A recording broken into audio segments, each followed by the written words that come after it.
One voice shouts above the crowd, the message of political cow. Conspiracies abound inside their twisted sound. One voice shouts above the crowd, the message of political cow.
All right. Is the microphone working this time?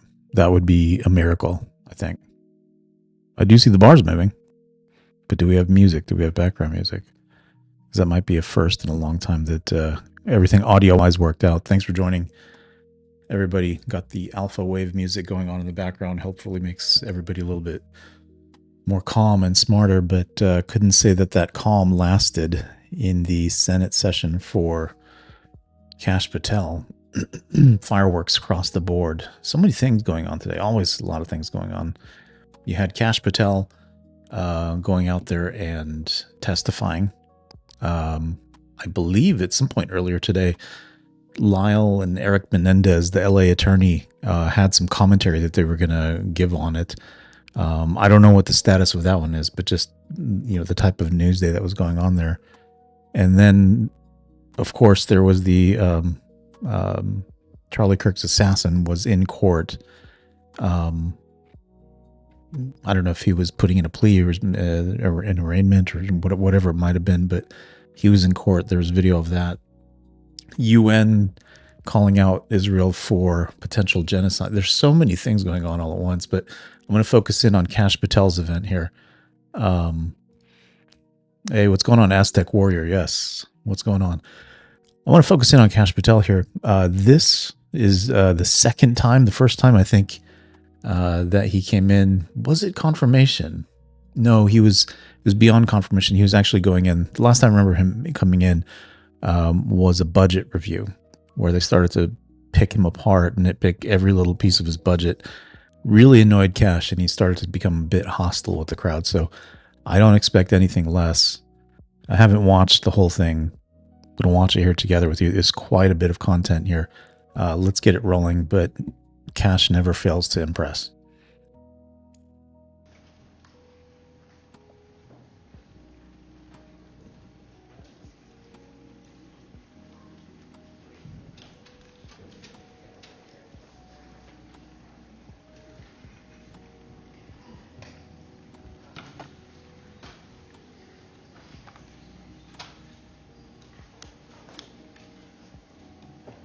Yeah, and vote in the poll, folks. Let me know what you think. Do you approve of Kash Patel there? Hey, Supermoo Bot, thank you for the like and subscribe. Like and subscribe, guys. He's getting ready here. As the mini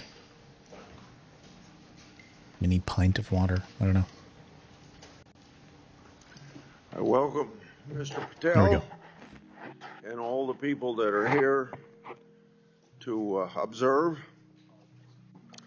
This is our annual FBI oversight hearing. We meet today in the aftermath of the political assassination of Charlie Kirk, a school shooting, and the senseless murder of Ukrainian refugees, and also to remember several weeks ago the killings in Minnesota. Charlie Kirk was a man of God, faith, family, and country. I pray for his wife, Erica, children, the whole family. God bless you, Charlie Kirk. I've asked Director Patel for an update today on this matter. As we proceed with the hearing, Director Patel, I'd like to note that you've agreed to one 10-minute round of questioning. That's more time than your predecessor agreed to.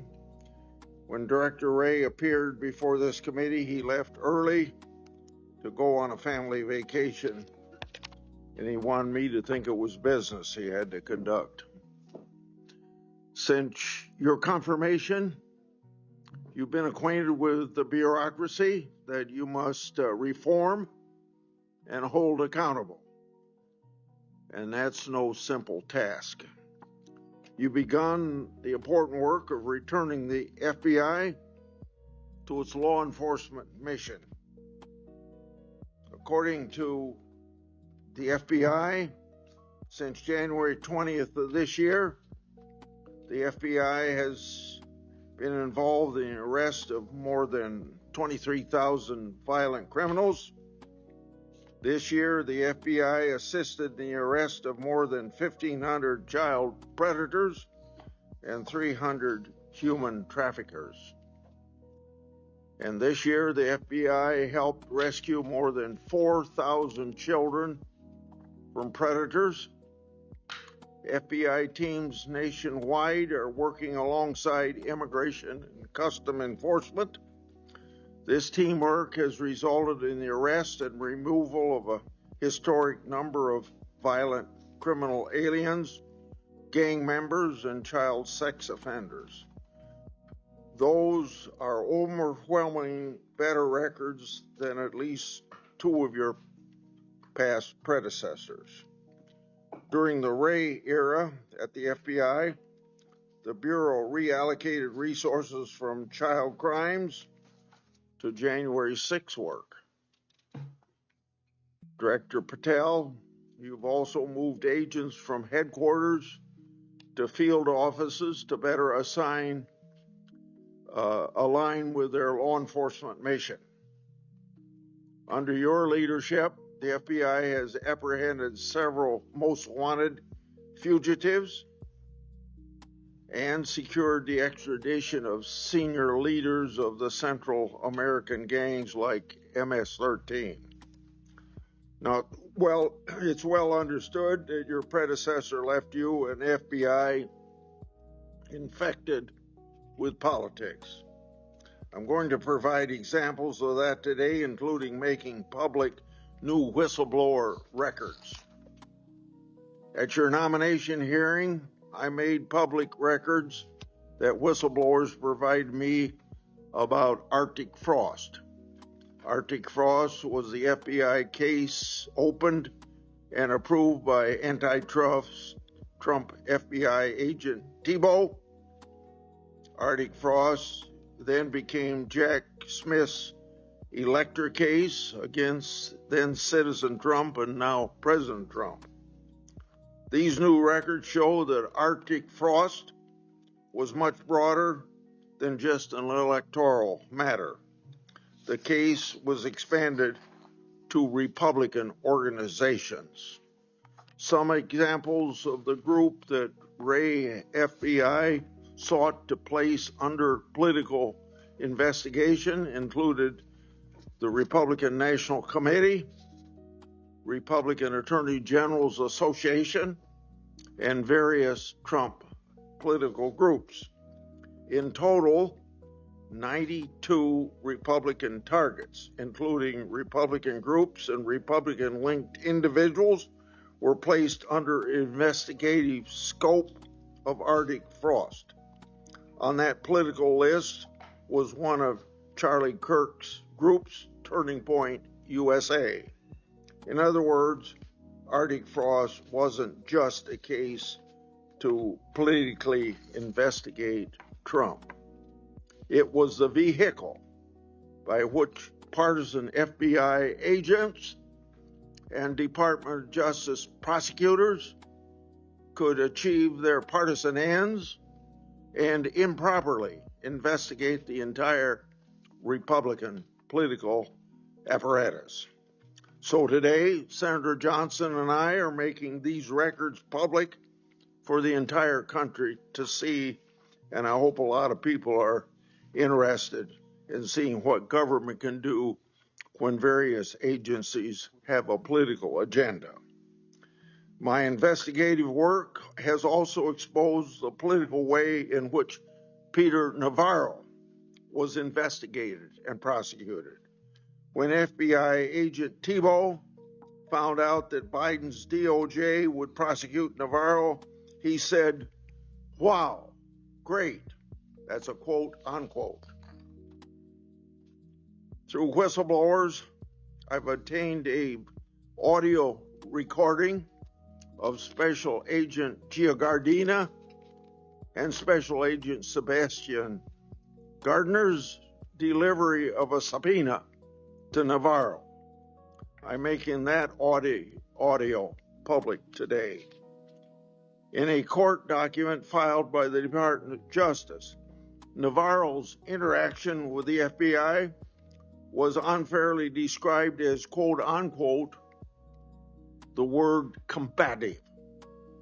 That intervention with Navarro was just as a justification to later aggressively arrest him.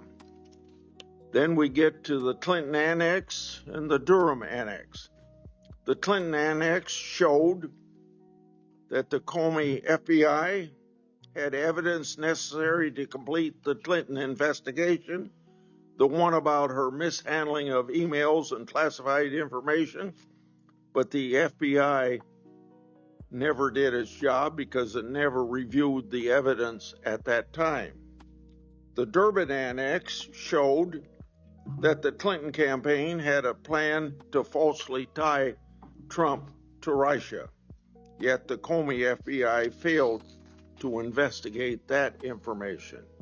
Instead, the Comey FBI used the discredited Clinton campaign-funded Steele dossier to advance Crossfire Hurricane against Trump.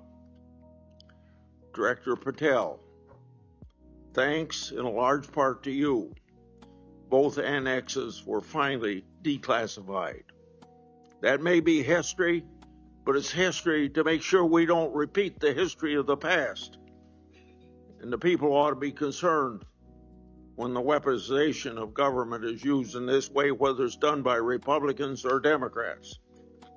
Last Congress, I made public an FBI document called 1023 form that alleged a bribery scheme with the Biden family. To date, the FBI has never answered Congress whether they investigated the text messages, the audio files, and the financial records referenced in that 1023.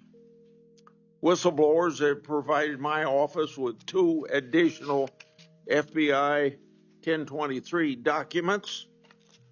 These documents memorialize statements from FBI sources. These 2 new 1023 documents are from separate FBI confidential human sources during different years.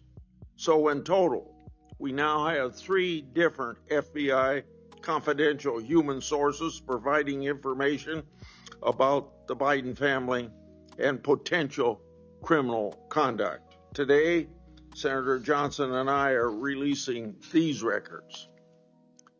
Let me say this for the partisan media, the people that are supposed to be policemen of our Republican form of government. We aren't saying the allegations are true. We want to know what the FBI did to fully investigate their veracity or lack thereof and what they concluded. Let's put this matter to rest one way or the other. Starting with my chairmanship, I've given one example after another of disgraceful partisan weaponization by federal law enforcement. Since the Trump administration took power, many FBI agents have been removed. The removal included agents and prosecutors who became partisan weapons that lost their way, and I've made records public to prove it. And many of my whistleblowers were aggressively retaliated against by some FBI agents who were subsequently fired. One FBI whistleblower publicly said of these terminations, quote, ensuring that they no longer work at the FBI isn't retribution, it's responsible leadership, end of quote. Which brings me to my final and favorite topic, whistleblowers.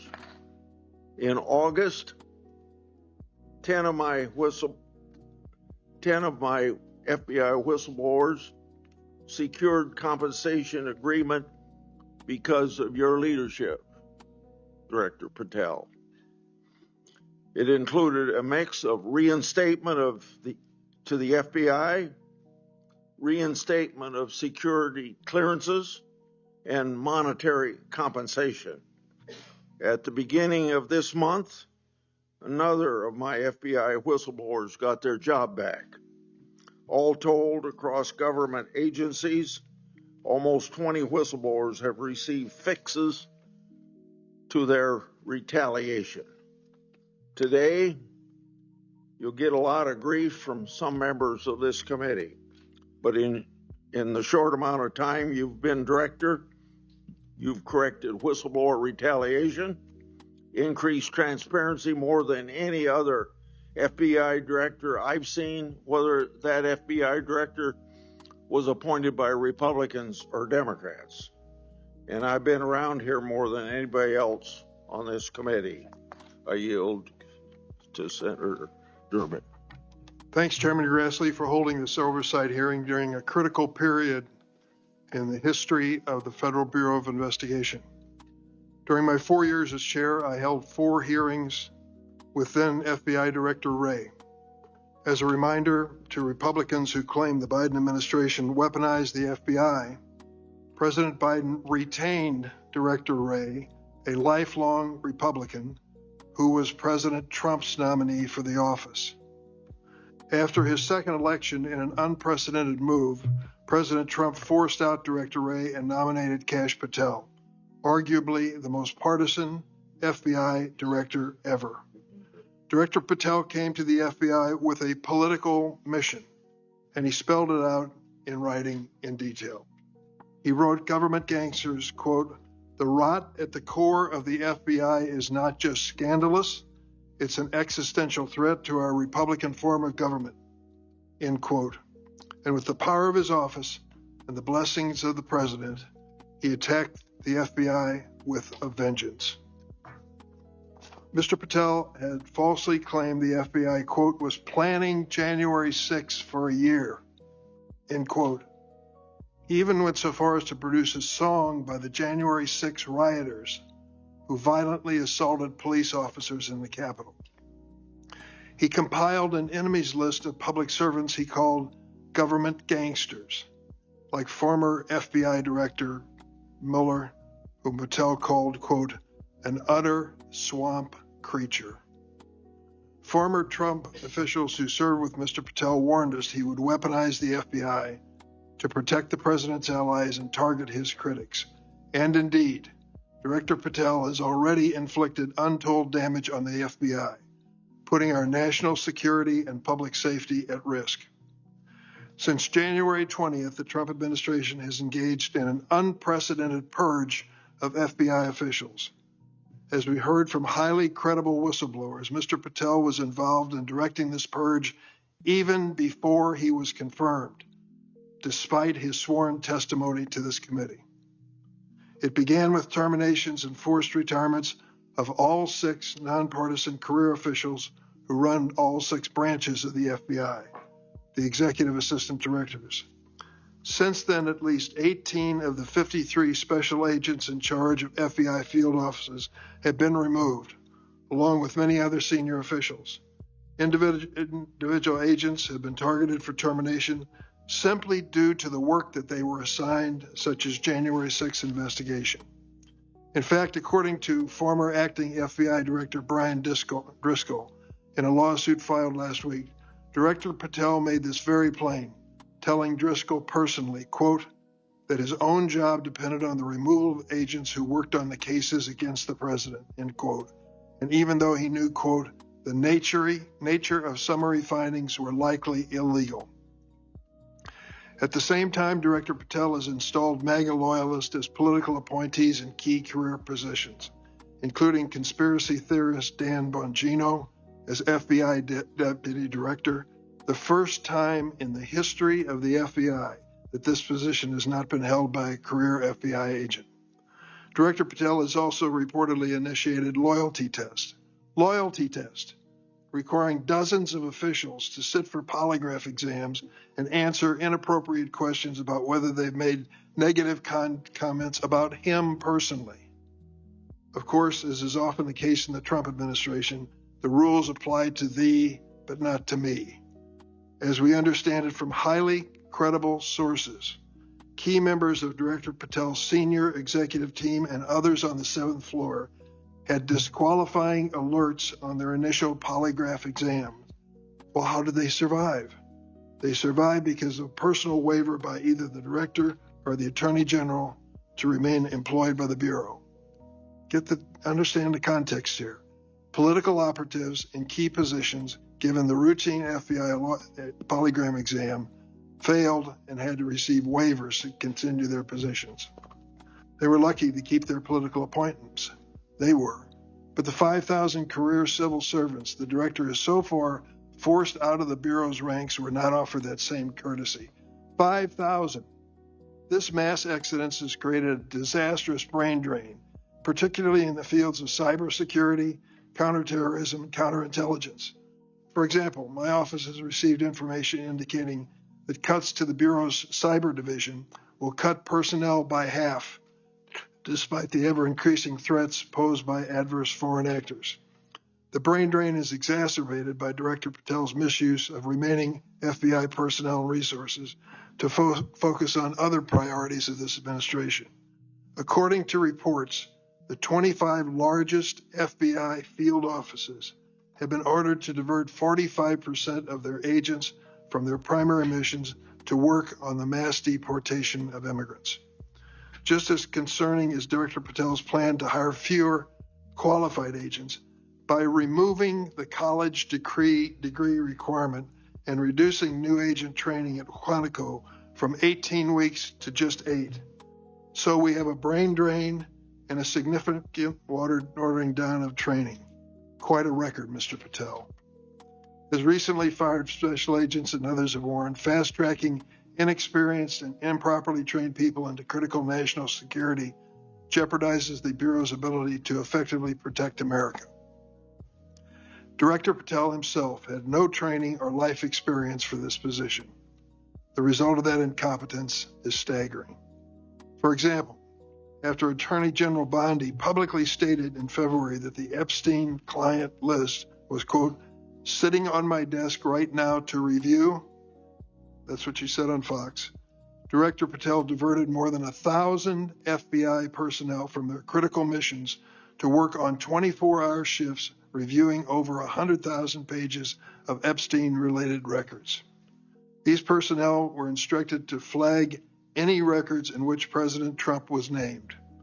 But that review ended in an unsigned memorandum from DOJ and FBI stating simply, "There is no incriminating client list," close quote.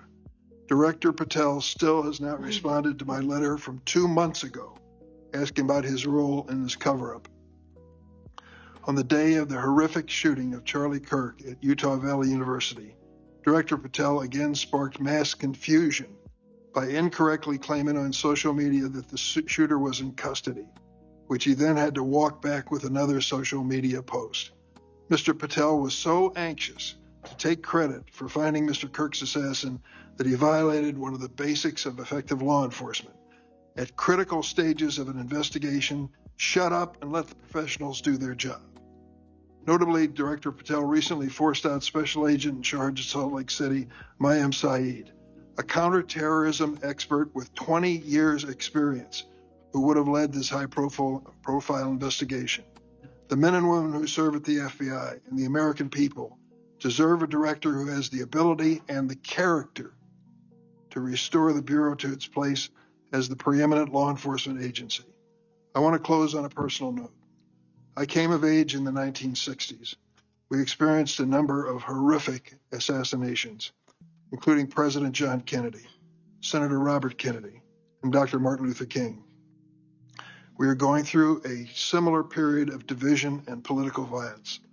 All of us in public life, on both sides of the aisle, have a responsibility to bring down the temperature and to work to unite the American people. Let's be clear. Republicans are not Nazis, and Democrats are not evil, as Mr. Patel has claimed. Democrats are not responsible for the murder of Charlie Kirk, and Republicans were not responsible for the murder of Melissa Hordman. Our political opponents are not our enemies. We are all Americans, and we should be working together to keep the American people safe and protect their constitutional rights. Thank you, Mr. Chairman. Okay, so slow start, but I have to say the way it was kind of concluded here, pretty good. Not the best, could have been described a little better. Be interested in anyone else's thoughts as to how he closed things out there. But he made sure to say that, Republicans are not this way. We are not that way. We need to tone down things, bring the temperature down, and come together. I hadn't heard somebody in such a public forum, because this one was broadcasted pretty widely today. I haven't heard somebody in such a public forum speak those words. So hopefully he means it. But unfortunately, I know his colleagues are not behind him on this, because next you'll see some of the other ones with the questions they ask, their behaviors. Nothing's changed for them. Nothing's changed. It's like, if anything, the events recently have encouraged them to act out even further, unfortunately.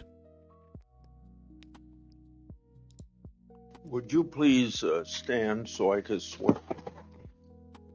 He almost fell down. Do you affirm that the testimony you're about to give before this committee will be the truth, the whole truth, and nothing but the truth? So help you God. Please be seated, and you can give your statement now. Thank you. Good morning, Mr. Chairman, Ranking Member Durbin, and members of the committee. It's an honor to be here with you today as the 9th Director of the FBI. I want to providing a briefing into the tragic assassination of Charlie Kirk. It's important that this FBI is transparent as possible without jeopardizing investigations. Charlie Kirk was shot at 12:23 p.m. on September 10th. I think this timeline is critically important. Less than a day later, the FBI, at my direction, released the first set of images of the suspect that we captured based on our analysis on the ground. Later that evening, while conducting extensive interviews and cell phone analysis, and also flying out evidence response teams and hostage rescue teams and evidence tacticians who were collecting evidence in live time and flying them back to Washington, D.C. in our laboratories for immediate analyses, we were able to extract video from the campus feed. And at my direction at 8 p.m., in partnership and promise to working with the public to bring this fugitive to justice, we released a newly, never before seen video of the suspect. We also released new enhanced photos of the suspect. A few hours later, that suspect was in custody, pursuant to the interrogation of the suspect's own father, who stated, "When I saw that video that you released, I recognized it was my son, and I confronted him, and he was handed over to lawful law enforcement authorities." That is the FBI working with the public, as I promised, being transparent and providing critical information along the way in the manhunt for the suspect or suspects involved in Charlie's assassination. We received over 11,000 tips in the first 24 hours alone. We received 16,000 submissions to our digital media enterprise and tip lines. That is a large number of material to go through. I want to thank President Trump and the Attorney General, Pam Bondi, for their unwavering support and commitment of resources to this and all investigations. I also want to especially thank our colleagues in Utah, Governor's Office, DPS, and the sheriffs out there. State and local law enforcement partnership has been a cornerstone since I took over at the FBI, and it was no different here. And our teams in Salt Lake City, our SACs out there across the country, our lab technicians in Quantico who raced to complete the evidence analysis so the public could have the answers they need. These people worked through the night without sleep for days on end. They are to be commended. They are not to be attacked. And many, many, many more people I don't have time to thank here today. But I do want to thank the American people especially. The mission of the FBI is for them and with them and by, with, and through them. And it's that mission and that ethos that I brought to this investigation and so many others, and that's why that suspect is in custody. We cannot do our job without the American public and credible reporting in the media, and that's why Tyler Robinson is in custody today, about to face charges. The last time I appeared before this committee was in January for my confirmation hearing. I told you then that if I were confirmed, I would provide and do everything I can to provide a safe and secure America. I promise to provide the courageous men and women of the FBI the tools and resources they need to crush violent crime and defend the homeland. I pledge myself to commit to full transparency, oversight, and accountability so we could restore the public's trust in the FBI. And that's exactly what I've done. Under this administration, the FBI has arrested more than 23,000 violent criminals.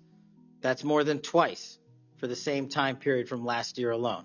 23,000, more than twice from the same time period last year. We've taken over 6,000 illegal firearms off the streets. That number is an exponential increase.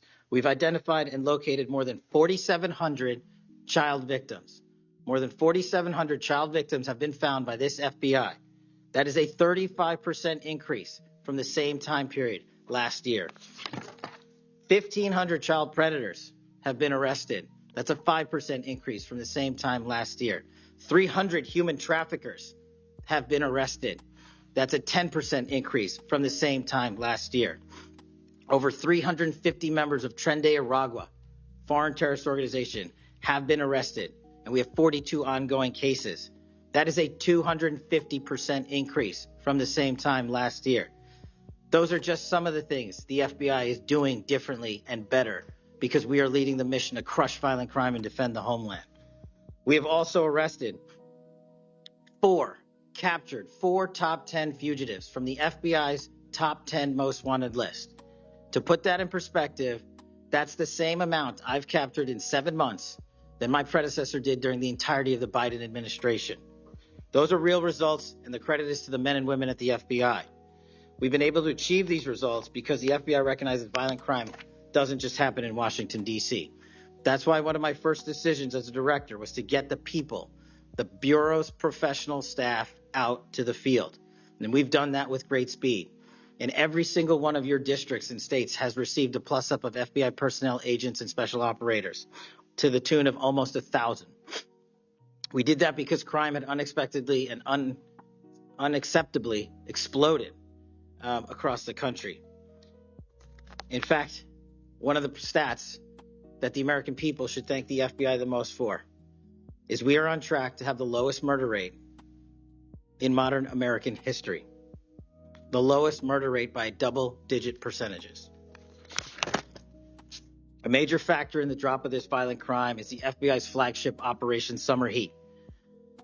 We use this initiative at the direction of the President and the Attorney General, surging resources to our major and mid-major cities across America, conducting intelligence-based operations to target the worst of the worst, to target the gangs, to target the transnational organizations, to target the TCOs, and to target the drug trafficking cartels.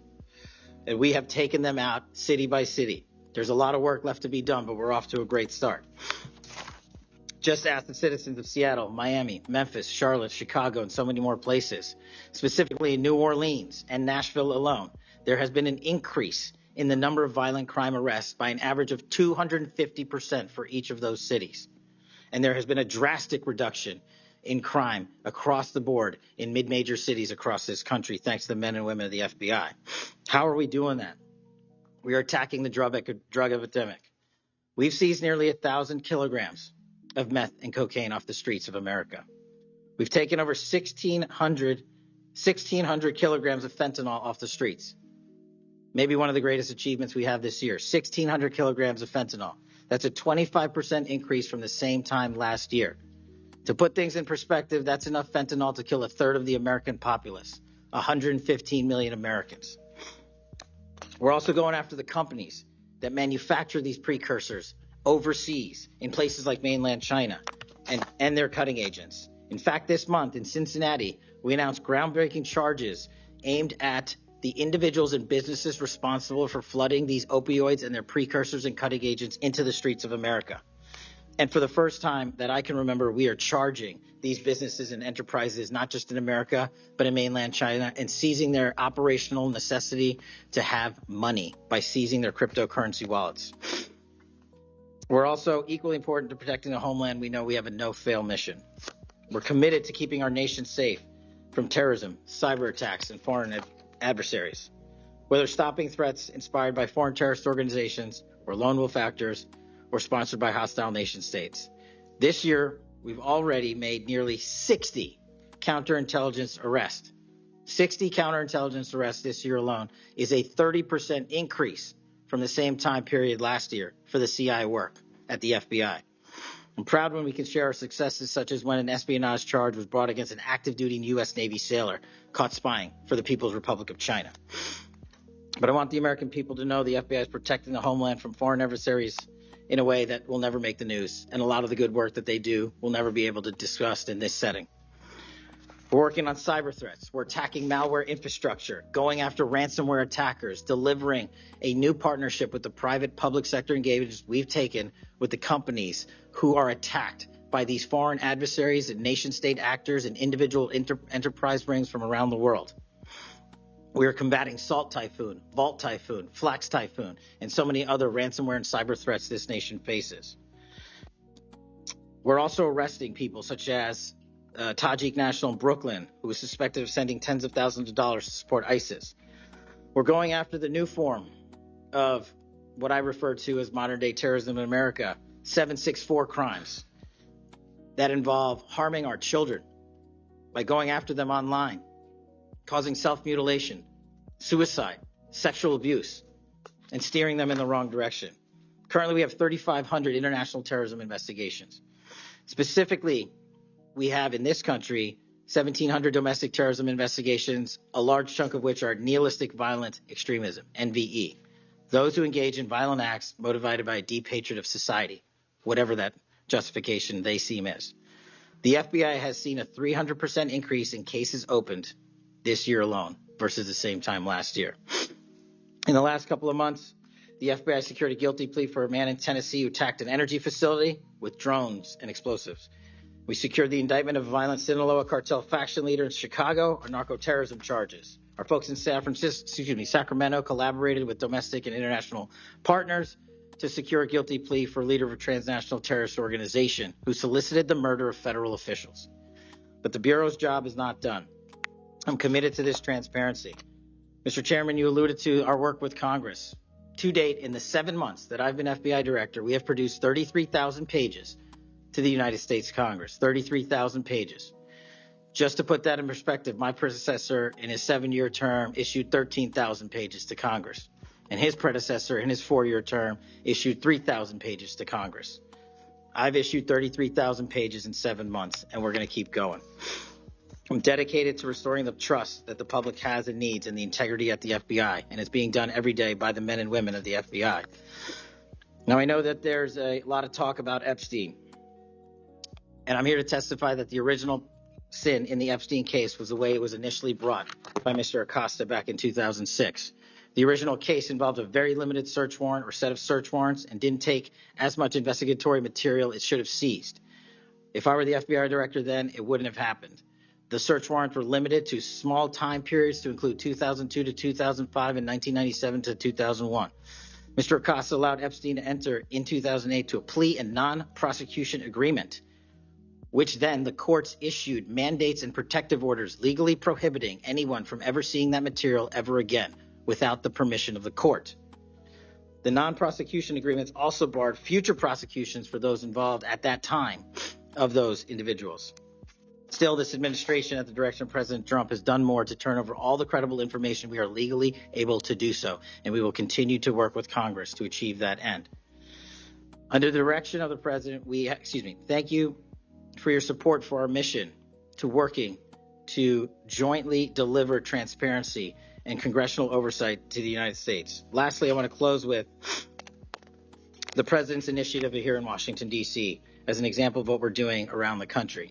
And I think our next city is Memphis. 21,000 arrests in D.C. with our federal partners, a huge decrease in violent crime, 60% decrease in gun crimes in Washington, D.C. in the last month, 74% decrease in carjackings in Washington, D.C. in the last month, 53% decrease in homicides in Washington, D.C. in the last month. The drugs are disappearing, people are freely walking around the states, and we're restoring the nation's capital to its glory. That work is through the interagency process that the FBI is proud to be a part of, and the initiative spearheaded by President Trump and the Attorney General. And perhaps most notably for investigations in Washington itself, it was the intelligence that the FBI gathered through our source network here in D.C. that helped us identify the suspects in the horrific murder of the D.C. intern Eric Tarpinian. We're proud to be a part of that investigation. We're proud to put the resources to bear of the FBI. And in closing, Mr. Chairman and members of the committee and Ranking Member Durbin, I'm honored to be the 9th director of the FBI. I'm not going anywhere. If you want to criticize my 16 years of service, please bring it on. Over to you.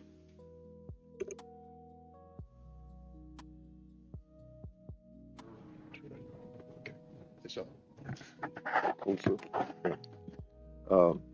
I've observed whether it's Republican or Democrats want a yes or no answer, that the witness and the senators talking over each other. So I thought what I'd do this time, rather than have that happen, if there's something you don't get a chance to answer because of the demeanor of a Republican or Democrat senator, before when we get done with that questioner, I'd give you a chance to fill in if there's something you didn't get a chance to say. Since 2019, I've sought greater transparency about Jeffrey Epstein and the government handling of the matter. I've continued to investigate during this Congress. Director Patel, was Jeffrey Epstein an intelligence asset for the United States government or the foreign government? And if so, which agencies or governments? Mr. Chairman, I can only speak to the FBI as the director of the FBI, and Mr. Epstein was not a source for the FBI. Okay. Would you commit to providing my office with all classified, non-classified records relating to the Epstein matter? I will commit to providing all records I'm legally permitted to do so under the court orders.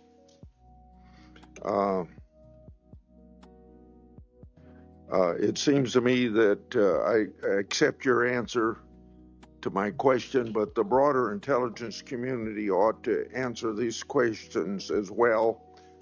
Victims deserve an answer. Regarding the initial FBI 1023 document that I made public last Congress, that document mentioned 1, text messages, 2, audio recordings, and 3, financial records that allegedly proved a bribery scheme with the Biden family and foreign interests. Regarding those records, did the Ray FBI make any effort to determine whether they existed? Did the Ray FBI make any effort to obtain those records? Not to my knowledge, Mr. Chairman. Since this matter hasn't been fully investigated, the FBI has an obligation to the public to do exactly that and figure out why it wasn't investigated. Next question. I've done a lot of oversight relating to sexual misconduct by the FBI agents. In fact, I believe this is something I discussed with Ray, one of his appearances before this committee. According to the FBI Inspection Division, it opened nearly 300 investigations based on sexual misconduct referrals between 2017 and 2024. According to whistleblowers at Biden-Ray, FBI totally dropped the ball on this question. One credible accusation of sexual misconduct is too many, of course. Are you committed to reviewing the Bureau's policies to ensure responsible responses to credible allegations of misconduct, that they're swift and adequately protect victims? Yes, Mr. Chairman. Relating to a similar subject, during child crimes and sexual misconduct related investigations, are any private sector companies less than cooperative with you? What improvements in information sharing need to be made to catch those criminals? Mr. Chairman, we can always do better with our private sector companies. I've reached out to the leaders of most of them, asking them to provide more material so that we can be responsive and take legal action and protect the youth of this country. I'm happy to discuss, possible legislation that we can do to allow for these companies to continue. Yeah. Say maybe 1 inch up on the microphone. Sorry. I think you're close enough, but I think it's just a little bit lower. When you raise your head, it's difficult to hear. Director Patel, since 2021, I've raised concerns about the Biden administration failure to properly vet Afghan evacuees. Director Gabbard informed my office that as of August 2022, approximately 1,600 evacuees located in the United States had ties to terrorism and other derogatory information. That's why I and many others have opposed bills giving blanket approval. Are you aware of what steps your predecessor took to investigate these evacuees? And what steps have you taken to investigate them? And what, if any, national security concerns still exist? Mr. Chairman, I can't speak to the steps my predecessor took, but I will make sure we do a sweeping review and get back to you on that. As far as the Afghan refugees and evacuees, as during my tenure, we are going through the databases to make sure that no known or suspected terrorists enter this country to harm our nation. And also, as my resolve as FBI director, one of the first acts we undertook was a manhunt of one of the Abbey Gate bombers and leaders in that crime spree that killed 13 brave Americans. And within 2 weeks, we caught one of the leaders of the Abbey Gate bomber and brought him to justice here in 2 weeks from Pakistan. And so my commitment to you on Afghanistan in all matters is complete and without border. Yeah. Through my and other investigations, we found that the Biden administration lost thousands of undocumented children. We never heard a peep from senators wanting to help find them, even after I invited them to do so. In September 2025, the Trump Health and Human Services announced the creation of an interagency crime coordinator cell to find these and other missing children. That interagency group reportedly includes your agency. What resources and personnel have the FBI assigned to this new interagency effort, and what steps have the FBI taken to assist in locating missing children that the incompetent Biden administration lost? Protecting our youth is maybe the top priority for the FBI. As it specifically relates to your question, Mr. Chairman, as I stated, we've surged resources not just to this cell, but across the nation to our FBI's field office to locate children who have been trafficked, who have been victims of sexual abuse. And we have located 4,700 children in the 7 months since I've been FBI director. And that is a 35% increase from the same time period last year. And we're not stopping, and we're committed to doing that work on our tribal lands as well. And we are finding victims of child trafficking and child abuse every county and every district, and we're not going to stop. Okay. As I mentioned during my opening, I'm releasing documents with Senator Johnson about Arctic frost. Specifically, the documents show its scope expanded to include 92 Republican organizations. From evidence that I've seen, it looks to me like another political hit job against Republicans. What steps has the FBI taken to make sure improperly predicated investigations and weaponizations like this don't happen again? The simple answer, Mr. Chairman, is the FBI will only bring cases that are based in fact and law and have a legal basis to do so. And anyone that does otherwise will not be employed at the FBI. We are doing a prospective and retrospective analyses of individuals who may have weaponized the department and the agency. And as I've committed to you during my confirmation hearing and my conversations with you, this FBI will not be weaponized anymore in either side of the aisle. In June of this year, I raised concerns about the FBI's use of restricted access and prohibited access systems. According to the FBI, quote, when search teams that exist in a prohibited access status cases are searched in Sentinel, the particular search will receive a false negative Sentinel search response, end of quote. Clearly, this is not only affects FBI agents, it impacts congressional requests and court cases, and the Biden administration used it to thwart oversight. How are you ensuring that restricted access and prohibited access files are produced to Congress during court cases? And have you identified any Biden family records in restricted and prohibited status?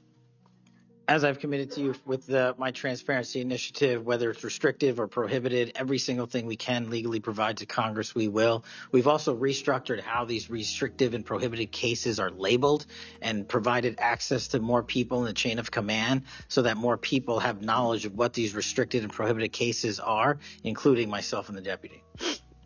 Do you commit to providing any records that are available? I do, sir. You publicly said that your team, quote, found a room that Comey and others hid from the world in the Hoover building full of documents and computer hard drives no one had ever seen or heard of. That's a quote from you. I've received a whistleblower disclosure that the room contained some information kept outside the FBI record keeping. I also have been informed via a whistleblower disclosure that the room included materials related to Special Counsel Mueller, former Director James Comey, and other documents maintained outside of the FBI. Has the FBI now reviewed and analyzed those records? Has the FBI properly recorded the documents? And these records are clearly responsive to my, as well as my colleagues' congressional requests. What steps have you taken to ensure all responsive records are produced to Congress? That has to be my last question. What's supposed to happen is leadership at the FBI is supposed to, pursuant to the Records Act, correctly store these records at our Information Management Division, IMD. In this room, we found a plethora of hard drives, computers, hard documents, soft documents that were not so recorded, a voluminous amount of information. So we are continuously processing that information. So A, we subscribe to the Records Act and commit that those records will be kept permanently at the FBI. 2, we are reviewing those materials. A lot of those materials are related to ongoing investigations. And 3, we are on a rolling basis providing Congress the documents that we can, and we will continue to do so. Okay. Thank you very much, Senator Durbin. Thank you, Mr. Chairman. Director Patel, in addition to the extensive purge of nonpartisan career FBI official reports, Reports indicate that dozens of remaining officials have been subjected to polygraph exams to test their loyalty. My understanding is that approximately 40 officials have been asked to sit for a polygraph during your administration, and several have been asked whether they have ever made negative comments about you. Director Patel, FBI agents pledge their loyalty to the Constitution of the United States, not you personally. What is the basis for requiring polygraph exams of your workforce and asking them if they've made negative comments about you? I don't know what reports you're referring to, Ranking Member, and I reject any reporting that has false information in it, so I'm not going to respond to that. As far as polygraphs go, generally they are always and always have been utilized at the FBI to track down those that leak sensitive information and have unauthorized disclosures to the media, and we will continue to use them to ensure the integrity of the FBI. Did any individual on your senior executive team, the director's advisory team, or who serve in the positions on the 7th floor receive disqualifying alerts on their polygraphs? Senator, I'm not going to get into the personnel discussions that were had on a polygraph. Those are private discussions, and many of them relate to ongoing investigations. Did you or Attorney General Bondi provide any individual with a waiver so they could remain employed after they received disqualifying alerts on their polygraphs? I'll have to get back to you. You don't remember that? No, sir. My priority is protecting the American public, not getting into the weeds of polygraphs. And to have a decent memory when you come before a committee. I'm happy to talk about all the good work the men and women of the FBI are doing, including providing the lowest crime rate in American history. If you want to talk about how to protect the citizens, Chicago has seen a 30% reduction in its murder rate because of the men and women of the FBI. You take credit for that? I'll happily do that. You the take interagency partners and the men and women of the Chicago PD have never been more include local law enforcement, please. Have you ever seen my testimony across this country where I always lead with our interagency partnerships with state and local law enforcement? It is the pillar of what I am doing. And on the 7th floor, for the first time in FBI history, I have installed police officers and sheriffs right on my 7th floor to report to us every day what's going around the country on the street level, because that is a priority of the FBI and is the only way we are going to work. I don't take credit for anything, but I will defend the men and women of the FBI and the cops that help us get it done. You should. Director Patel, to your knowledge, did a whistleblower ever make a disclosure to Attorney General Bondi indicating that the New York field office was withholding Epstein-related records? I'm not familiar with that whistleblower. You know that there was such a whistleblower? I'm not familiar with that whistleblower. In response to the blowback she received, Attorney General Bondi also pushed the FBI to review approximately 100,000 Epstein-related records on an arbitrarily short deadline in March, and the FBI was directed to flag any documents that mentioned President Trump. Nothing came of that review until July, when DOJ and FBI released an unsigned memorandum stating there is no incriminating client list. Why was this July 7th memorandum unsigned? Would you prefer I've used AutoPen? Why was it unsigned? The memorandum had the insignia of the Department of Justice. That's crazy. AutoPen being brought up in this. He's so hostile now with the Democrats. This is like tip of the iceberg. It's gonna go downhill from here. Federal Bureau of Investigation, and in our effort to secure transparency for the American people, because the 3 prior administrations had not done so, we conducted an exhaustive search of everything related to the Epstein cases, and we produced what was legally and permissibly able to be produced to Congress and the American public. So and there's a congressional subpoena, and we're continuing to do so. Did you personally direct that investigation so that you would sign such a... Did I personally direct what investigation? Of the Epstein records for any reference to President Trump? Again, you are citing reporting that I think is baseless. We conducted an investigation of the Epstein case files pursuant to the direction of the President of the administration to provide all credible information, and we are working with Congress pursuant to a congressional subpoena to turn over all the documents we can. All individuals. Who at DOJ and FBI was responsible for its drafting and conclusions? Many individuals at the Department of Justice and the FBI are responsible. There was no lead person? The Attorney General leads the Department of Justice, and I lead the FBI. So the Attorney General is responsible for that? The Attorney General leads the Department of Justice. Director Patel, much like you, Deputy Director Dan Bongino was a conspiracy theorist who built a lucrative career making inflammatory and unsubstantiated statements about the FBI that would be disqualifying in any administration that cared about nonpartisan law enforcement. For instance, Mr. Bongino called the placement of pipe bombs outside the DNC and RNC headquarters on January 6, quote, an inside job, and went on to say this was a setup. I have zero doubt, and whoever goes into the FBI, you better get an answer about why. Director Patel, you and Deputy Director Bongino are now leading the FBI. What is the evidence to suggest the pipe bombs placed outside of the DNC and RNC on January 6 were an inside job? I appreciate the opportunity to discuss Director Bongino's mind record. So many on this committee and the media jettison our 31 years of public service. Can you answer the question, sir? I'm answering the question. You're questioning the integrity of the Deputy Director of the FBI and mine. If you found any and I'm evidence. going to answer the question. The pipe bomb investigation is ongoing, and I'm not going to discuss the details of the pipe bomb investigation. Mr. Bongino was a Secret Service agent for 15 years, a police officer for 5. I served this country in multiple administrations for 16 years. We were also private citizens, and we are now back in government service. And what we have the ability to do is set aside our personal beliefs to deliver the mission of justice for this country, and we're doing it day in and day out. And I find it disgusting that everyone and anyone would jettison our 31 years of combined experience that is now at the helm of the FBI, delivering historic results at historic speeds for the American people. So you have no evidence?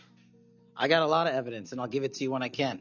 Yeah, I'm looking forward to it. There's a New York Times story this morning about Chris Meyer. As I understand it, he was your personal pilot, at least for some period of time. Mr. Meyer has quite a record himself. Flew over 350 hours as an Air Force pilot on 3 aircraft types in Afghanistan. Mr. Jardina, another former FBI agent, a 1999 graduate of U.S. Naval Academy, commanded 100 Marines in combat during the 2003 invasion of Iraq, participated in several firefights, followed up with 2011 deployment as reservist to Afghanistan, where he interrogated senior Taliban officials. It appears that you terminated these 2 agents. Why? I'm not going to get into personnel decisions that we made. So you're not accountable for your decisions to take people who've served our country so admirably and terminate them without any cause? That's a one-sided story. Anyone that has been terminated from the FBI, generally speaking, failed to meet the needs of the FBI and uphold their constitutional duties. And you providing a one-sided story from your perch is absolutely disgraceful, because the men and women of the FBI deserve better. And your attack on the current leadership of the men and women of the FBI is equally disgraceful, because now you're attacking the leaders that are our brave SACs in the field who are doing the job that this country needs. And we will continue to do it. Excuse me, it's disgraceful when Mr. Meyer and Mr. Jardina, who served our country so well, are terminated apparently because of the rants of a broadcaster. That is your opinion. It is not a fact. Well, it's certainly my opinion. I can back up with fact. Let me ask you to explain the situation in Baltimore, if you will. Did you read the story about the termination of the project in Baltimore? Which story? 764 group. Sorry. Which story? 764 group. The Baltimore agents were investigating. Are you familiar with that? No, sir. Well, I'm not going to go into detail. It would take too long to do it. But apparently that this group, 764, a nihilistic, violent extremist group, seeks to blackmail children to perform vile acts on a camera, under investigation by Baltimore, which was terminated by you. I'd like you to respond in writing, if you will, as to the circumstances of that termination. Sure. Our operations against NVEs, as you're referring to, has been historically high, and we've taken down multiple NVE rings, including 764 rings, who are harming children and causing them to be mutilated. And last question: suicide. Can you explain why you are eliminating the requirements for a college degree for your agents? I appreciate the opportunity to address that. You said in your opening statement, we are reducing the training requirements at Quantico. We are not. We are expanding them. You're referring to an 1811 crossover program, because I believe the men and women of places like the DEA, the ATF, and the Marshal Service and the Secret Service who want to work at the FBI should deserve that opportunity. All right, so that's an interesting one. The requirements of a college degree, right? So if I got a degree in, I'm not trying to call anybody out, but let's say I got a degree in history, or something that is nowhere near relevant towards law enforcement, justice, anything in that. I can't think of a better one. Dance. I got a degree in dance, right? Dance theory. Am I somehow more qualified than somebody who did not, right? I think it's a very arbitrary thing for him to come here and say, you're reducing the requirements or the qualifications that are required for folks to enter the FBI. Shortened and bridge program, which we provided. We are also keeping the 18-week BFTC as is traditionally been held at the FBI. So we're not reducing any requirements. We are increasing those that we bring into the FBI. Did you change any of the requirements on college degrees? We are allowing Sandra, police officers who have served for a number of years to come into the FBI who did not obtain the requisite college. Yeah, a degree in trans carbon neutral gender studies. Degree to apply to be federal agents because we feel they have the street level experience we need to conduct this mission. I yield, Mr. Chairman. I have to respond to this business about you not treating employees properly because I served under the previous administration when Democrats willingly turned a blind eye to Biden administration retaliation against my whistleblowers. They didn't get due process when their careers and lives were upended. I'm talking about people like Dina Perkins, Jeffrey Veltri, Timothy Dunnan were removed from their positions. Several whistleblowers were reported that they targeted FBI employees for their political beliefs by suspending and revoking security clearances.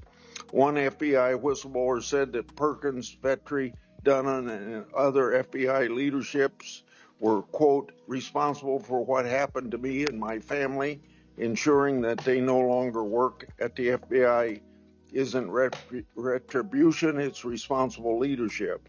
Another whistleblower that is a registered Democrat said they spoke out against abuses in security clearances processes committed by FBI senior leaders, particularly Veltri and Perkins. Then Perkins and Dunnan suspended their security clearances and put them in unpaid leave. I'm going to put some more examples like this in the record so I don't take up a lot of time for my colleagues. Senator Graham. Thanks, Senator Graham. Welcome to the committee. The numbers sort of speak for themselves. You've done a lot in a small period of time. So all those folks out there making this happen, thank them for me. Well, sir. As to how to be an FBI agent, you've made a decision that local law enforcement folks, people who've served in law enforcement without a college degree are able to apply now. Is that correct? Yes, sir. Makes sense to me. So experience out in the field might be as valuable as a college degree, believe it or not. Venezuela. We're blowing boats out of the water in the Caribbean because they're connected to international narco-terrorist groups. Is that correct? Yes, that mission is being led by the Department of Defense, sir. Okay. What legal authority do we have to do that? Sir, I would defer the questions on legal authority to the Attorney General and the Department. Fair enough. Do you believe that Maduro runs a narco-terrorism state in Venezuela based on?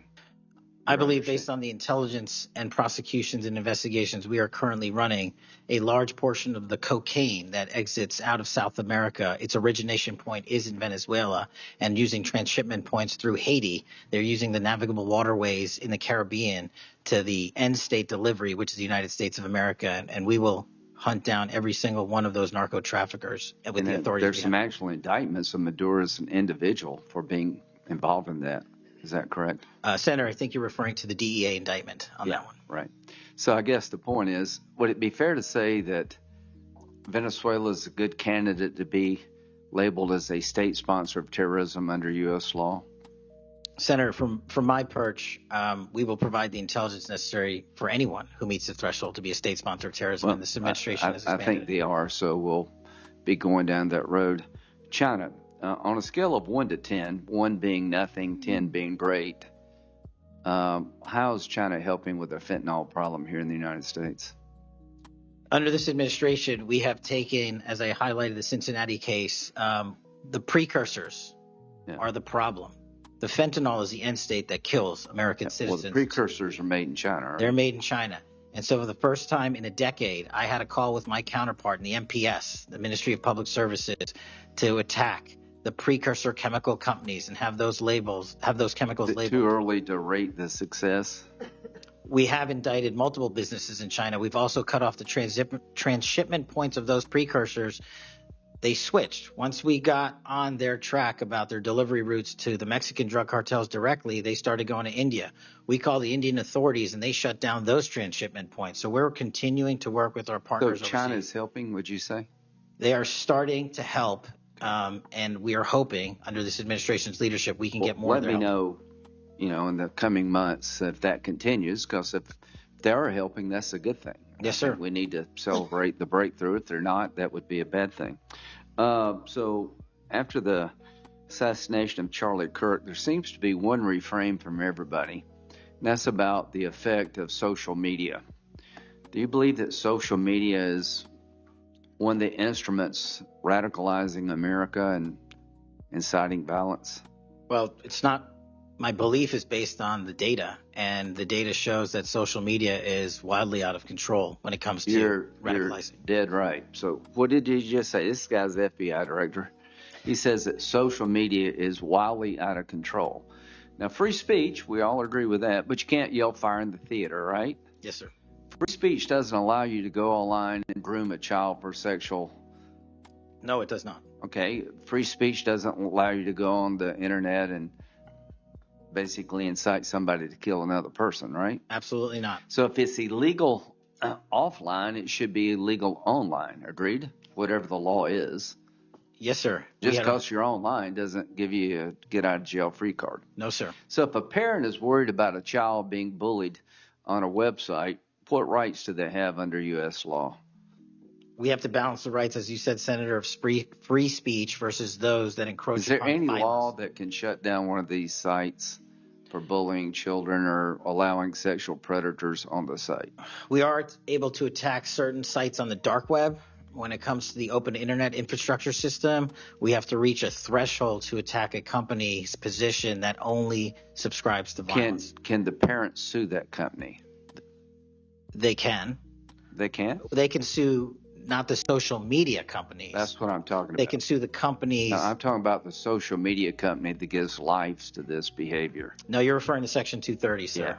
Would you advocate a sunsetting of Section 230 to bring more liability to the companies who send this stuff out? I've advocated for that for years. All right. We need to do this, folks. These companies are taking content that it makes you sick, that could get you killed, get you poisoned, and there's nothing we can do about it under our law. A person can do about it because of Section 230. So if your child is being sexually groomed online or bullied online, and you go to the social media company and ask them to take it down, they refuse, you have like zero rights. How many images of sexually exploited children are purveyed every year on social media sites? The number is astronomical. And Senator, if I can just add one step to that analysis. Please. It's not just what's on social media that is quote unquote real. It's the introduction of artificial intelligence and Right. generative AI that is creating even more child sexually abuse material and even more sexually violent acts online and mimicking people. Would you say that the way social media is structured today, really no accountability, 36 million images in 2023 of sexually exploited children, that this is a public health hazard? It is. Would you say that it's a mental health problem, particularly for younger people? It absolutely is. Do you agree that some of these sites are designed to be addictive? I think not only are some of these sites designed to be addictive, unfortunately, the reality is some of these sites are designed to generate income, and many people are generating income based on this illegal trade. Do you think it's now time for America to deal with this problem? I'm all in. I have been all in, and I'm happy to work with Congress to do so. Well, I tell you what, having the FBI director all in is great news for me, and I hope the committee will respond and that we'll be all in. trying to fix a problem that I think is doing a lot of damage to our country. When it comes to John Bolton, was there new evidence involved in the raid on his home? Sir, that investigation is very much ongoing. As you know, there was a raid of his house pursuant to a Was there a warrant obtained to go in? Absolutely, sir. Okay. All right. We're looking to have that search warrant unsealed. Okay. At the Yeah, appropriate I time. think that would be good, quite frankly. In December 2023, Director Ray said he sees blinking lights everywhere regarding to foreign terrorist threats against our homeland. How would you characterize the state of threats to our homeland by foreign terrorist groups? Foreign terrorist organizations have adapted and started utilizing online platforms. So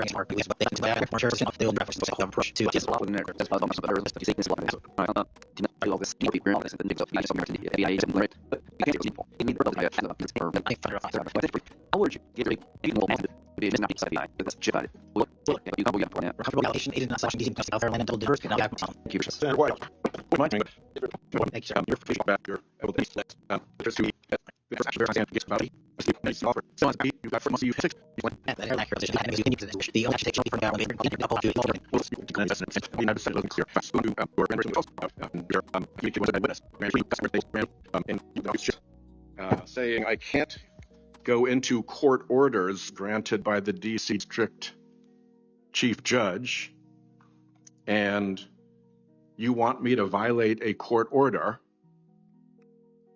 In those remarks, you fairly plainly suggested there was a court order of some kind that somehow restricted or limited your ability to discuss your own testimony to that grand jury.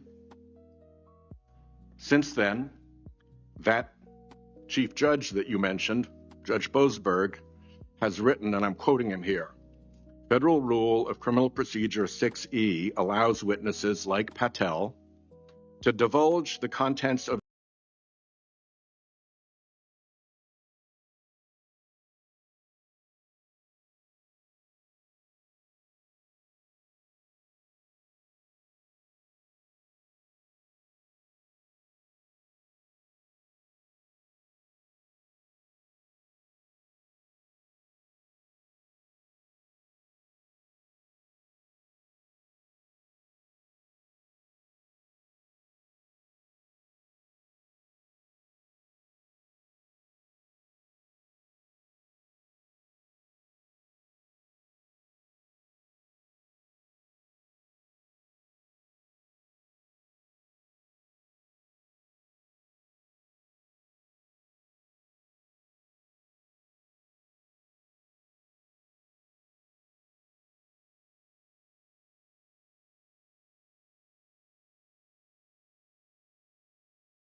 their testimony, meaning that nothing was preventing him from doing so before the committee.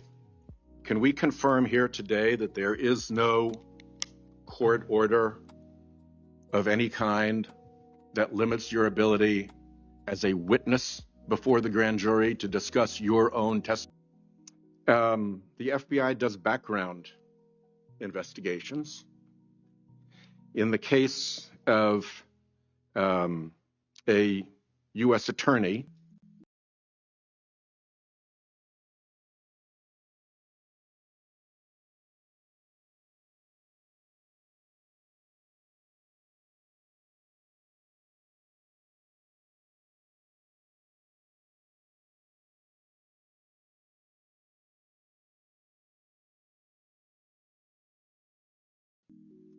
Janine Pirro, it has come to light that in a civil proceeding, that Fox News executives, prior to her confirmation, called her, I'm quoting here, a reckless maniac who makes, quote, insane comments, and said, I don't trust her to be responsible, and noted her penchant for what they called random conspiracy theories on weird internet sites. My question to you is, did that turn up in her background investigation? For any background investigation, Senator, we do not discuss those publicly. And for every background investigation, when there's an adjudication, it is not made by me. It is made by the career professionals who run the inspection division and background check system. Do you know if that information was found? You see, we're an oversight body here, and there are really three possibilities here. One is that the FBI background investigation didn't find that stuff. That's worth noting because these investigations, full field background investigations, are supposed to find that stuff. That's possibility one. Possibility two is that the FBI did in fact find that information and then did not report it to the administration or to the committee. And the third is that you found it, you reported it to the administration, and they went ahead with her nomination, knowing that she had been described as a reckless maniac who made insane comments, who wasn't trusted by colleagues to be responsible, and who had a penchant for random conspiracy theories on weird internet sites. Are you saying that this... Hey guys, I just got hit with like really bad technical issues. For some reason, the stream stopped sending, so I appreciate you guys sticking around dealing with some of that static or whatever kind of went through there. I'm just trying to figure out how to get my video back up. I can see it in some formats, but it's not putting me on the screen. So I'm working on a couple of things behind the scenes from a technical standpoint. Hopefully things will hold up. I don't know what just happened there. My bandwidth just dropped. I might have to change service providers for internet here. Committee does not have any authority or reason to look into which of those things is true? This committee can look into anything it wishes. I'm telling you that the background investigations that are done by the HRD division are done by career individuals. They do not report the details of those to me. They adjudicate those independently and individually. That's how it's always been done. What happened during the pause of FBI background investigations that was alleged in the complaint against you and the FBI by the FBI agents who were terminated? On February 12th, Emil Bovee directed the FBI, quote, to pause any FBI background investigations of Trump nominees until Patel was confirmed, which happened on February 20th, is the general description of what they alleged. Why, do you know, were background investigations paused? Was it so material like this could be scrubbed out of them? And have they been resumed without that pause fully and normally after your arrival on February 20th? I can speak to the time period since I got there. Background investigations have been ongoing across the board at the FBI. Why was the pause? Do you know? I was not there. Wasn't explained to you when you got there? Oh, by the way, boss, they've had an 8-day pause on background investigations. You think that would be something that would be explained to you at some point? Again, I leave it to the men and women at the HRD division to run background investigations. I do not interfere with them. I get that. But what I don't get is whether you were told about that pause, and why would you not be told about that pause? I don't recall that, sir. All right. The allegation also relates that part of the employee review of senior staff was whether or not they voted for Kamala Harris in the 2024 election. Since when is who you voted for a proper question for agents to be asked? I don't know what allegation you're referring to, Senator. If it's from an ongoing matter in litigation, I can't discuss that. But what I can discuss is I can only speak to the FBI's background investigations. There are other background investigations conducted across the government. I can only speak to mine. So just to clarify, I'm not talking about the FBI full field background investigations. I'm talking about internal employee reviews for promotion, for termination, for job actions of various kinds. And my question to you is it now the policy of the FBI to ask agents who they voted for, and since when is who agents voted for a proper question for the All right, FBI looks like I'm back on screen. to ask? Taking those in reverse order, it's not a proper question, and it's improper to allege that I'm doing that. And also at the FBI specifically, under my leadership, we do not ask who you voted for. And just one correction for the record, if I may, Senator, it's Security Division that runs background investigations, not HRD. All right, thanks, Michelle, for the feedback. I'll accept that correction. And Thank you. in the event that we Thanks, pal. cannot locate your And grand thank jury you too, transcript, Sandra. just expect a question for the record that will give you the chance to either provide that transcript again if it had been previously provided, or to make the statement that Grand Jury Rule 6E allows you, to the best of your recollection, truthfully, about what it is that you told that grand jury. Do you understand that? That's why I wanted the transcript released, and we'll get it to you, sir. Thank you very much. Thank you, Chairman. I think I want to take an opportunity when we hear about your political weaponization to remind my Democratic colleagues that what's happened the last decade, federal law enforcement, intelligence community, even when Trump was president, has thrown everything at him. They've even gone after his associates and Republican Party organizations. One investigation after another, one prosecution after another. Juan, thank you very much for new equipment. Very nice of you. I appreciate that. Let's get Senator over here, Grassley. I use examples you've heard me already say today: Crossfire Hurricane and Arctic Frost. These were all built on defective foundations of political bias. And then we released the Clinton Index and the Durham Index and the FBI's failures to investigate. So I've been acquainted with this because I've been trying to get to the bottom of it, and we had to get a new FBI director to get all this information. Senator Cornyn. Director Patel, welcome. Thank you for your willingness to serve in this very challenging position. How many people work for the FBI today? Approximately 36,500, give or take.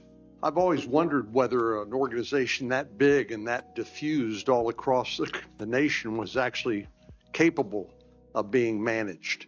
Have you experienced any surprises in terms of as the director, in terms of your management of the organization?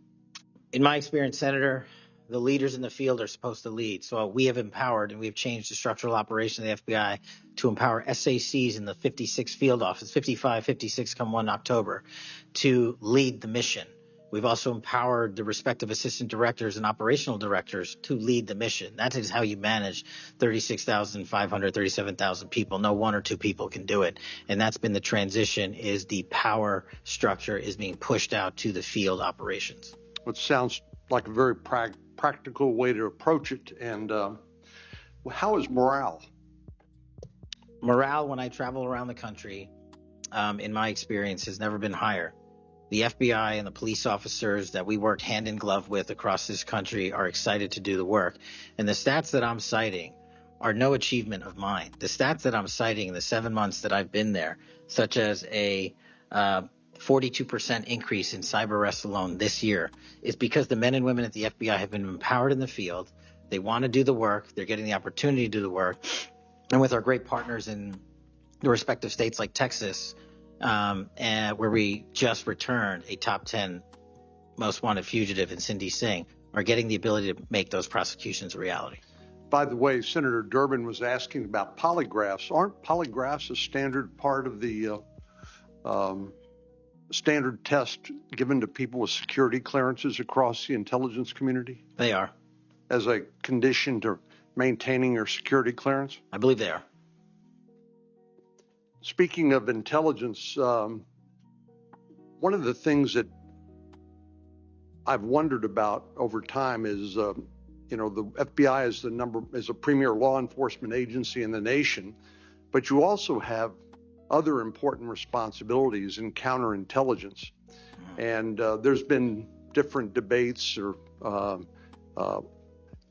people wondering whether, including me, whether that's an appropriate role for the FBI to play. And I guess the most challenging part of that is, if it's not at the FBI, where would it go?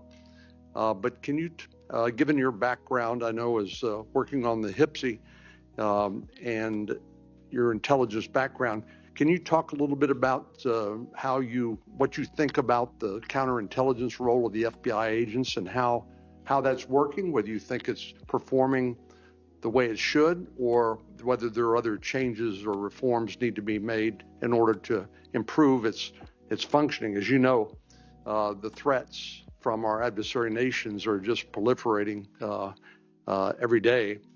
So what do you think?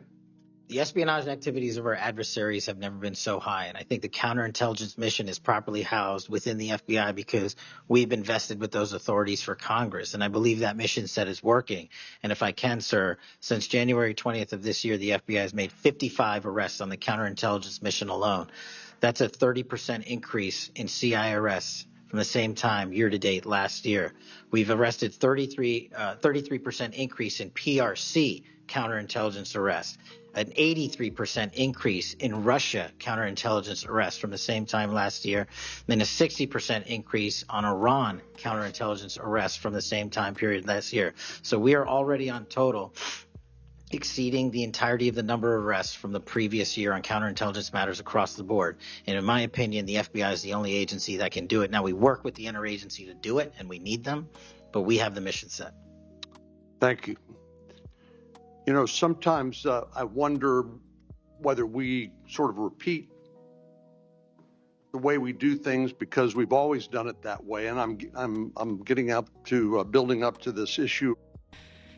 Just quick comments, Michelle. I appreciate you hanging out with us. Catch you next time. Sandra, very true. Term limits. If we could do two things, term limits is one, and get the money out of politics by no more lobbying, all those secretive ways that they funnel money into political action committees, so forth. If we'd really get money out of politics and assign term limits, we'd be in a whole different ballgame. This would not be a lifetime career for people where they become expert traders. This would be, I'm going in there to do my part. There would be a service, a true service that people would be taking part in. But when can that happen? At a minimum, the term limits will take care of a lot of it, though. The narco trafficking and what President Trump has ordered the Defense Department to do in terms of to take out some of these transnational criminal organizations that are importing poison into the United States and responsible for killing tens of thousands of Americans, maybe hundreds of thousands of Americans over time. Do you think a law enforcement model for dealing with these narco traffickers is adequate to deal with the threat? Or do you think we need to start thinking about this in maybe new and different ways? Obviously, we're not engaged in a war per se, although it is a war metaphorically. And the law enforcement model seems to be not working from the standpoint of dealing with the volume of the threat and the magnitude of the threat.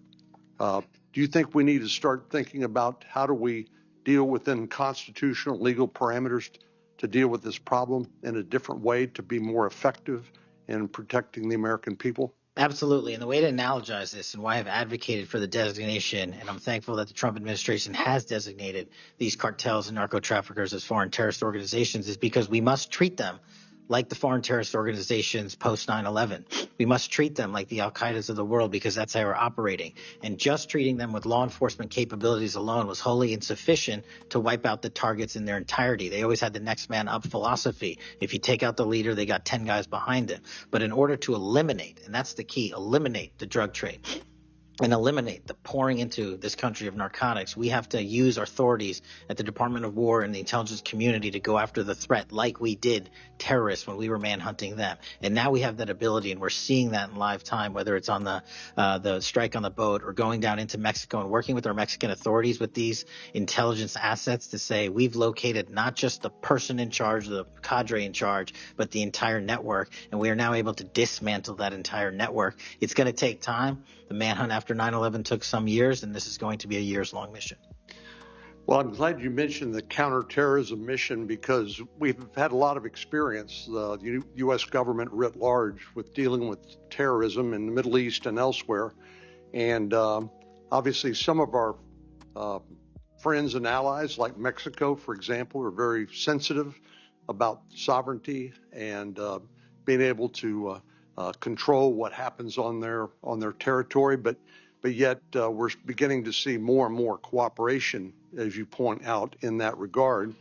And so, in your opinion, has the counterterrorism model, have the lessons learned by the U.S. government writ large, are they being aggressively applied? Are there other things we need to do to make sure that those skills, those lessons learned are applied more broadly to the threat of narco trafficking?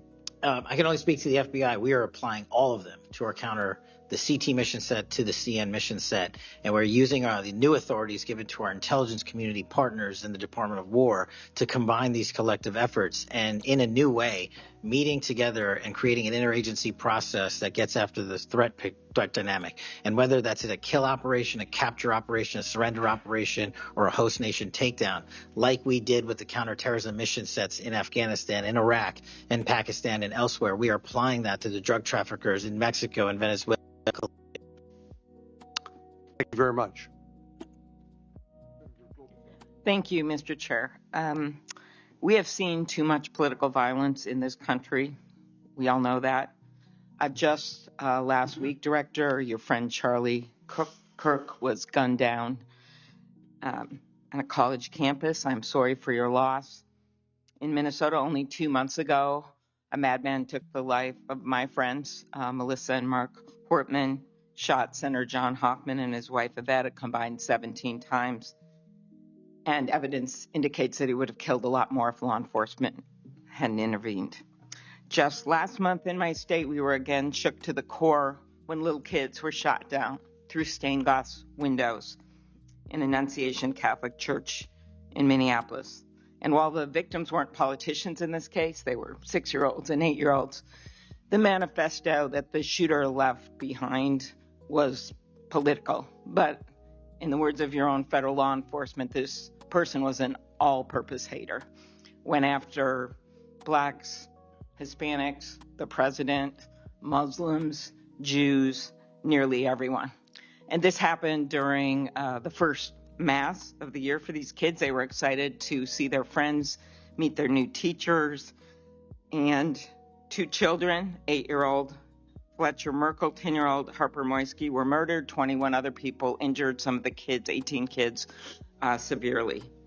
Fletcher was just starting 3rd grade. He loved his family, his friends. He loved fishing and cooking. In his dad's words, any sport he was allowed to play. Harper, the other child, we celebrated her life this Sunday, thousands of people. Her parents described her as bright, joyful, and a deeply loved 10-year-old whose laughter, kindness, and spirit touched everyone that she knew. We've heard the words of young children who were saved because 12-year-olds laid on top of them, or a kid with disabilities who was paralyzed, whose teacher pulled him out of the wheelchair, threw him under the pew, and laid on top of him. We do thank the local FBI director and the local U.S. Attorney's Office for their work in both of these cases, the Hortman case and this. But I did want to focus on one local law enforcement moment that I'm not sure has made with all the news going on in Minnesota. When the first 911 call, and you've heard about other places where this waited and waited, the first 911 call was made at 8:27 a.m. The first officer was on the scene just 4 minutes later, local Minneapolis police, at 8:31 a.m. The Chief O'Hara, shared with me the actual numbers. Listen to this.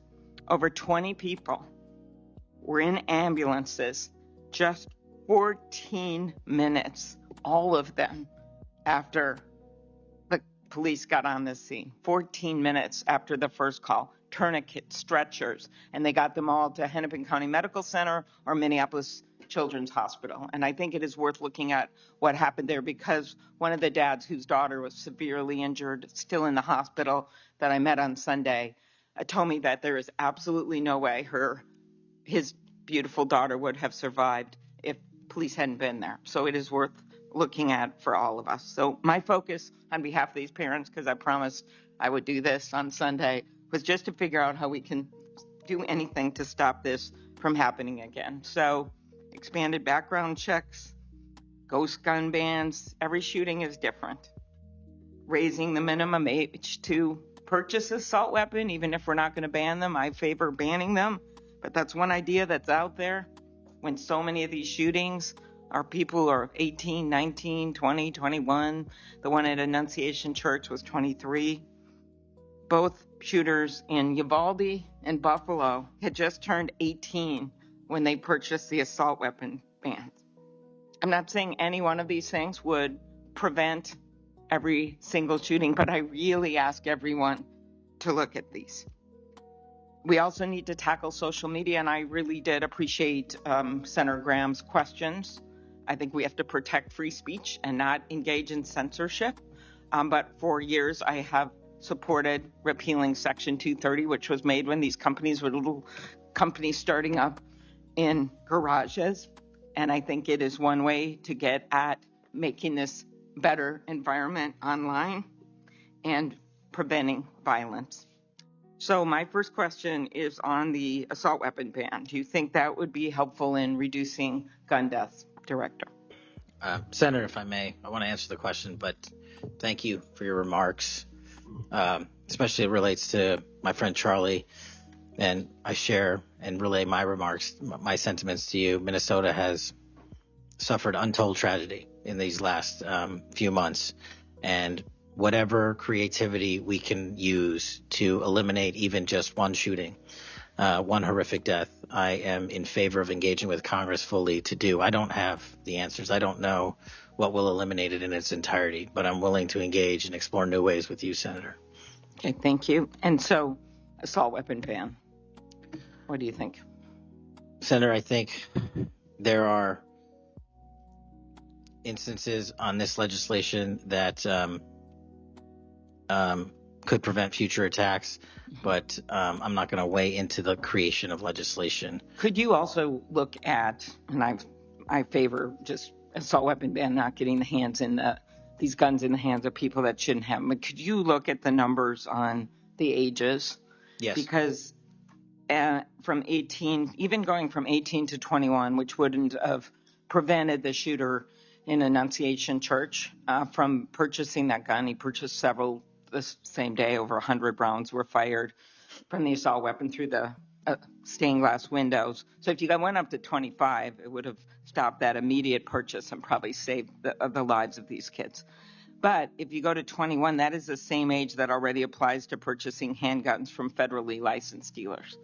So I prefer another approach, but I was hoping that our Republican colleagues would at least look at that, given Uvalde, Buffalo, and some of these other mass shootings, trying to be practical, but thinking that it could make a major difference.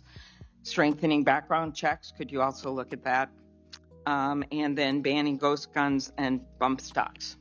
What do you think of that? So, Senator, you're talking to my heart here on one of the core missions at the FBI, which is our CJIS facility in Winchester, Virginia, which is our hub for our NICS checks, our NCICs, our capabilities on when we have, I think it's 19,000 state and local community law enforcement come to us for these background checks. We're trying to make that processing as fast as we can so we can get them real-time information.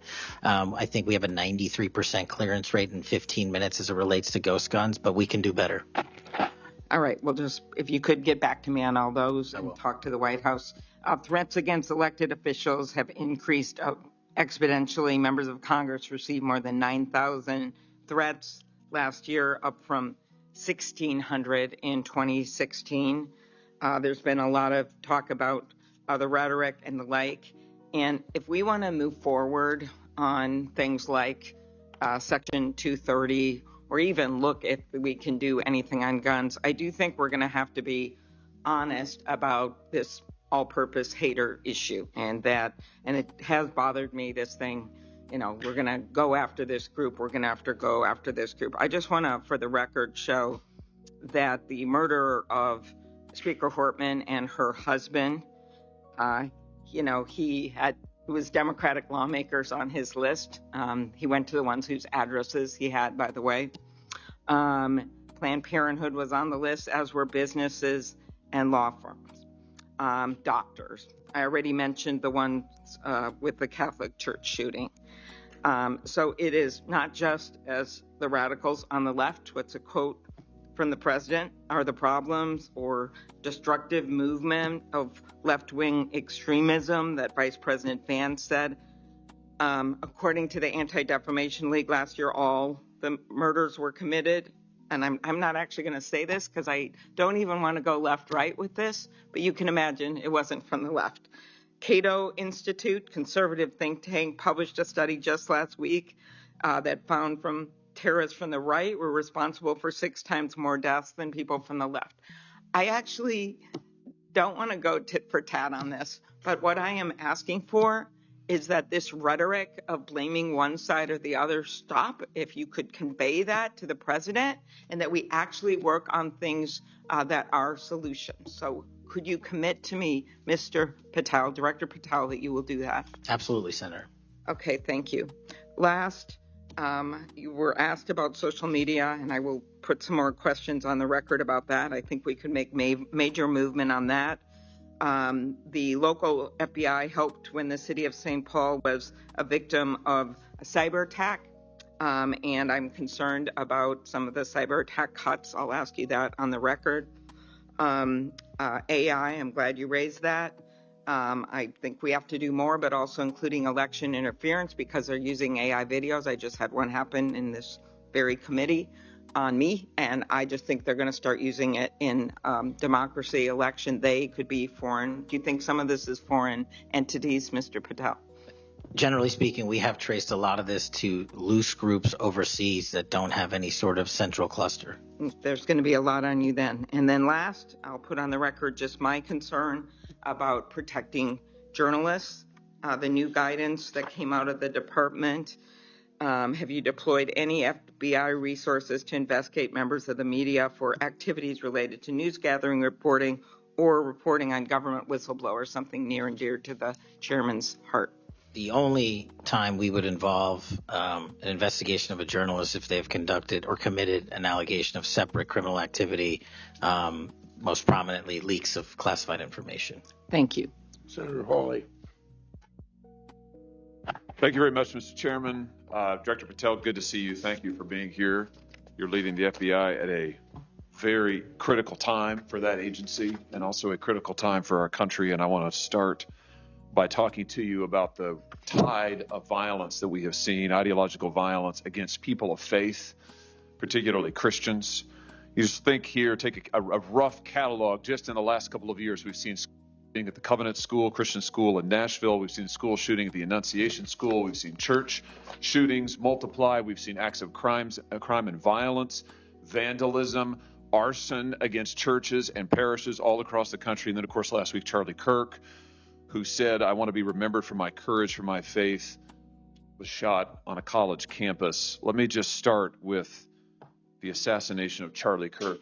Is the FBI, and I appreciate the tremendous work the FBI has done in this investigation, is the FBI investigating the Kirk assassination as part of this broader pattern of anti-religious, anti-Christian violence? We are investigating Charlie's assassination fully and completely and running out every lead related to any allegation of broader violence, and we're producing results on that we'll disclose when appropriate. Good. I'm glad to hear that. Let me just ask you a few questions about that if I could. Sure. Reports have suggested that the FBI is investigating a broader network of groups that may have had some knowledge of the shooter's plans.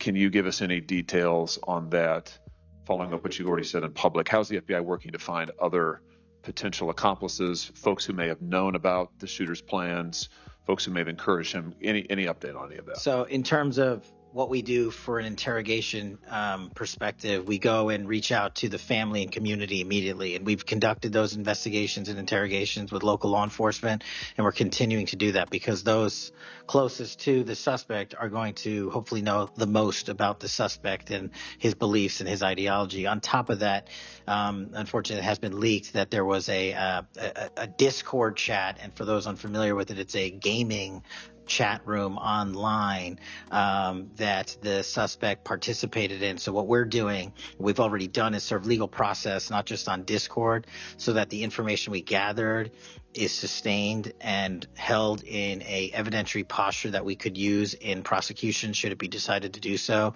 And we're also going to be investigating anyone and everyone involved in that Discord chat. Okay, very good. I see the public reports that the Discord thread had as many as 20 additional users. It sounds like you're trying to run down all of that to see if that's accurate, who else may have been on that thread, what they may have known. Is that fair to say? It's a lot more than that, and we're running them all down. It's a lot more than 20? Yes, sir.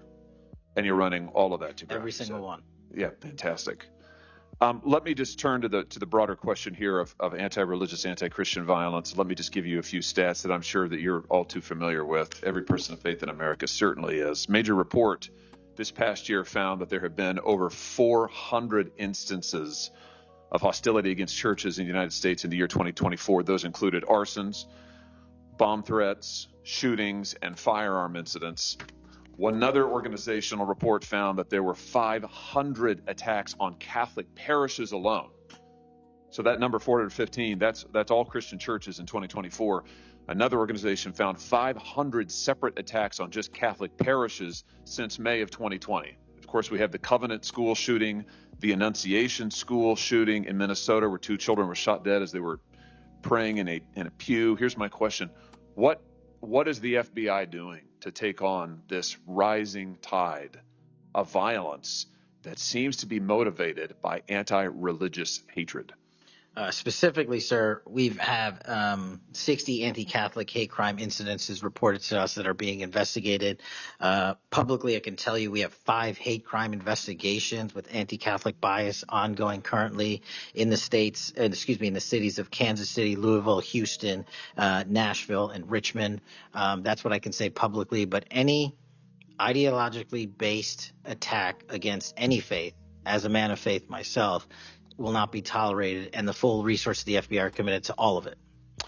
Are you investigating any domestic cells that instigate or encourage or fund or in any way support attacks on churches or other houses of worship? Senator, you raise an incredibly important point that most people don't look at. I've always said we follow the money, and whether it's terrorism or attacks based on ideology or attacks on institutions of faith or people of faith, someone's paying for it, and we are reverse tracing those steps. We are not stopping at the perpetrator themselves. We are reverse engineering to hold those accountable in our investigations to who funded them and knowingly funded them, and we will bring the appropriate steps against them with our partners at DOJ. Good. I'm glad to hear that. We look forward to hearing reports on that progress.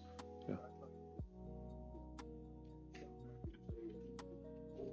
Sorry about that. Let me just ask you this in the same vein, Director. Since the Dobbs decision, the FBI has advertised $25,000 rewards for information on attacks on abortion clinics. Will the FBI similarly offer rewards for information on attacks of houses of worship? Yes, when it is appropriate. The rewards are any reward, whether it's an attack on a house of faith or on a homicide or whatever, is determined by a group within the FBI, but we will work with them to make sure that rewards of monetary value are put out for all ideologically based attacks. Good. You just rattled off some statistics, which I was glad to hear, about the number of investigations you have open, the incidents you're tracking against Christians, against houses of worship. Let me just ask you if you consider designating a senior official as a liaison to houses of worship, to Christian and other religious organizations, to publish metrics on investigations and arrests related to church attacks, church threats, vandalism, arson, etc. Will you set up a system for liaising and then reporting so that everybody can see, this committee and the public can see just how many attacks we're talking about, just what the level of threat and violence is and what the FBI is doing to combat it? Senator, you're speaking my language. The private-public sector partnership on this specific issue, just like the other ones we've talked about, is equally transformative to finding those involved in these criminal activities. And with your assistance, I would ask you, if you're able to identify someone who's an expert in that area, we will work with them. We will take their information, because as great as the FBI is, we're only as good as the information we can get, and we don't have the reach that the private sector does in some of these areas. Very good. Happy to help on that. Let me ask you about something specific to the FBI, because sadly, as you know, the FBI, when it comes to anti-religious animus, has been part of the problem before you got to this agency. And I know that you remember the infamous memo generated by the FBI that attempted to recruit informants in houses of worship, in particular in Catholic parishes. Your predecessor testified when this information, I just want to reiterate, this memo became public because of a whistleblower. It was not turned over to this committee. It was not disclosed to this committee. In fact, we were told it didn't exist, and then a whistleblower published it, showing that indeed the FBI had recruited informants, attempted to, into Catholic parishes. Your predecessor then testified, sitting right where you are today, he testified that this, I'm going to quote, was a single product by a single field office, end quote. That was a lie. Because we then had additional whistleblowers come forward and say, no, actually, multiple field offices contributed to the drafting of the report. And indeed, there was a second anti-Catholic memo that the FBI generated. And indeed, those memos were distributed to over 1,000 FBI agents across the country. You know all of this. You and I talked about it when you were here for your confirmation hearing back in January. I just want to follow up and see, have you been able to determine how this memo got written and distributed? How is it that the Federal Bureau of Investigation came to be recruiting informants in Christian churches in this country? Senator, we did dig in, and we are doing our investigation simultaneously with Congress. And just to put it in perspective, we provided 700 documents on the Richmond Catholic memo specifically to this committee, whereas my predecessor provided 19 pages. And not only that, but we looked into how the source recruitment structure at the FBI was conducted during this time. And we made adjustments and permanent fixes to ensure that sources are not put into houses of worship unless there is an actual ongoing criminal or international terrorism threat. We will not use sources at this FBI to investigate and cull information just for the sake of culling information in houses of worship. Has anybody been fired for this? There have been terminations related to this and resignations. Good. There need to be, because if this is going to be standard at the FBI, nobody can trust the FBI. You want to talk about violating the First Amendment? This has got First Amendment violation written all over it. It's one of the most revolting chapters in the FBI's history. And considering what we're seeing more broadly in terms of the acts of violence against people of faith, this has absolutely got to end, and the FBI has to lead the way. So I count on you to do that, Director. Let me just, in the minute or so that I have remaining, let me just shift gears and ask you about something else you said earlier. You said that protecting our youth is maybe the FBI's top priority. It's great to hear. Let me ask you about the role of AI chatbots in that, which you've talked about a little bit already today. Are you investigating any cases of AI-generated child sex abuse material? You issued a PSA earlier this year warning that synthetic child sex abuse material, that's where the AI generates it using maybe a real kid's image, but then generates sex material, sex abuse material. You warned that that was illegal under federal law. Is the FBI investigating any instances of this synthetic CSAM material generated by AI that you could speak to? We are investigating dozens of those matters because let me just say this. As far as the FBI is concerned, generative AI that produces CSAM, child sexual abuse material, under our investigative authorities is treated as equally as if it were actual child sexual abuse material. There's no difference for me in the FBI on this. Let me just ask you one other thing in this vein. I'm sure you've seen the reporting that Meta's AI rules, their own internal guidelines, allowed their chatbots to have sensual, that's their word, sensual conversations with children.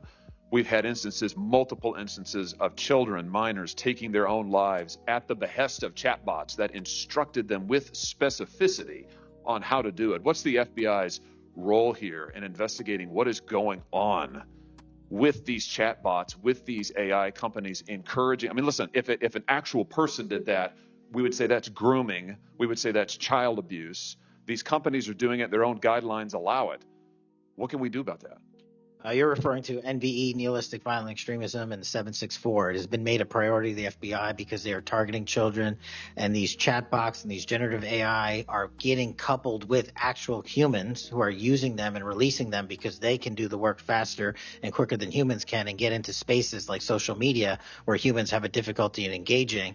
And what we're doing is treating any extension of generative AI as the criminal themselves. And we have, I think, I've got to get the number back to you, but over 1,000 investigations related to NVE. We've had numerous takedowns and arrests of 764 individuals, and we are educating. This may be the most important part.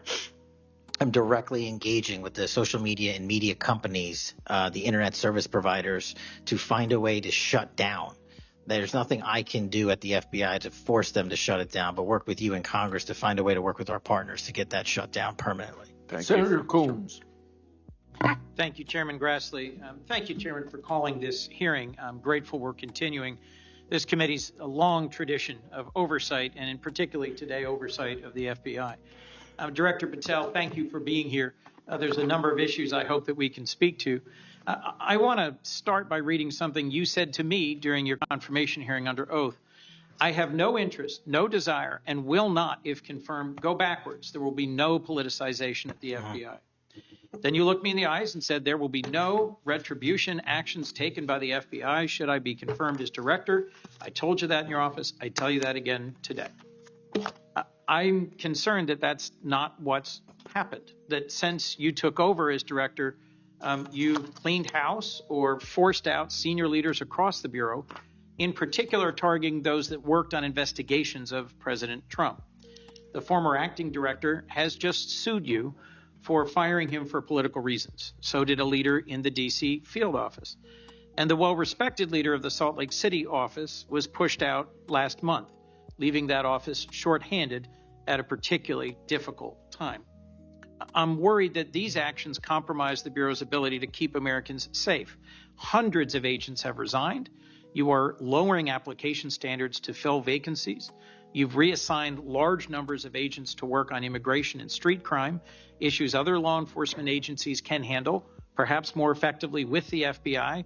But I'm concerned that this compromises the Bureau's ability to address national security risks, uniquely its capability. In fact, you've shut down the Office of Integrity and Compliance, which makes sure that agents act in a lawful and ethical way, and reassign staff away from domestic terrorism investigations exactly at a moment I think we are all concerned about it. I also have to ask, you came before the Appropriations Committee in May and told us you wanted a $500 million budget cut for the FBI. literally an effort to defund the police. I am grateful for the work of the men and women of the FBI. They've done great work this year in Delaware, partnering with the Dover Police Department to support human trafficking victims, partnering with the Middletown Police Department on armed robbery and carjacking. And it's urgent, I think, that we fix the direction and the prioritization within the FBI. And I wish we could focus on those efforts today. But I'm seeing an FBI leadership more focused on social media clout and on political revenge than on fighting crime. Director, have you ever ordered that an FBI employee be terminated because he or she worked on an investigation into President Trump? Senator, thank you. One quick correction for the record. There's 280 FBI investigations. I gave the incorrect number to Senator Hawley. Thank you. Understood. As far as a lot of your statement, I disagree with it, and I'm happy to address it. But the only way, generally speaking, an individual is terminated at the FBI is if they have violated their oath of office, violated the law, or failed to uphold the standards that we need them to have at the FBI. So those who say that they've been fired because of working on investigations into President Trump are lying or misrepresenting? Well, those matters are alleged in litigation, which is ongoing, so I can't comment on those specifically. Could you comment on why you fired former acting FBI Director Driscoll? I can't because it's ongoing litigation. Could you say now definitively under oath that the rank and file agents who were assigned to work January 6 cases will not be terminated because that's what they were assigned to do? I've said it before and I've said it again. Your case assignment, as I was given case assignments when I was a young prosecutor, does not dictate your career or your termination. Thank you. Then let me go to the appropriations question. In May, you testified before the subcommittee on which I serve, defending the president's request that we slash the FBI's budget by about $500 million. The day before, you testified the opposite in front of the House. Where are we in terms of the budget request? Senator Graham earlier said if you're requesting more funding for more agents, let us know. We're nearing the end of the fiscal year. In front of the committee on which I serve here in the Senate, your request was for a reduction of hundreds of millions of dollars. Where are we? Where we are in the budget cycle is we at the FBI are in support of the president's budget, and we are in support of eliminating waste, fraud, and abuse. We've already identified tens of millions of dollars of duplicative contracts that the FBI was spending on software and private sector engagements. We've also identified duplicative workloads. So we are transitioning those folks out of doing the same thing twice over and into the field. And that's my focus right now. And the move of the FBI headquarters is also going to save the FBI $3.5 billion in the American taxpayers. So we're focused on eliminating waste, fraud, and abuse. And as I told Senator Graham, if I'll go back and talk to my team, and if we need more, we'll let you know.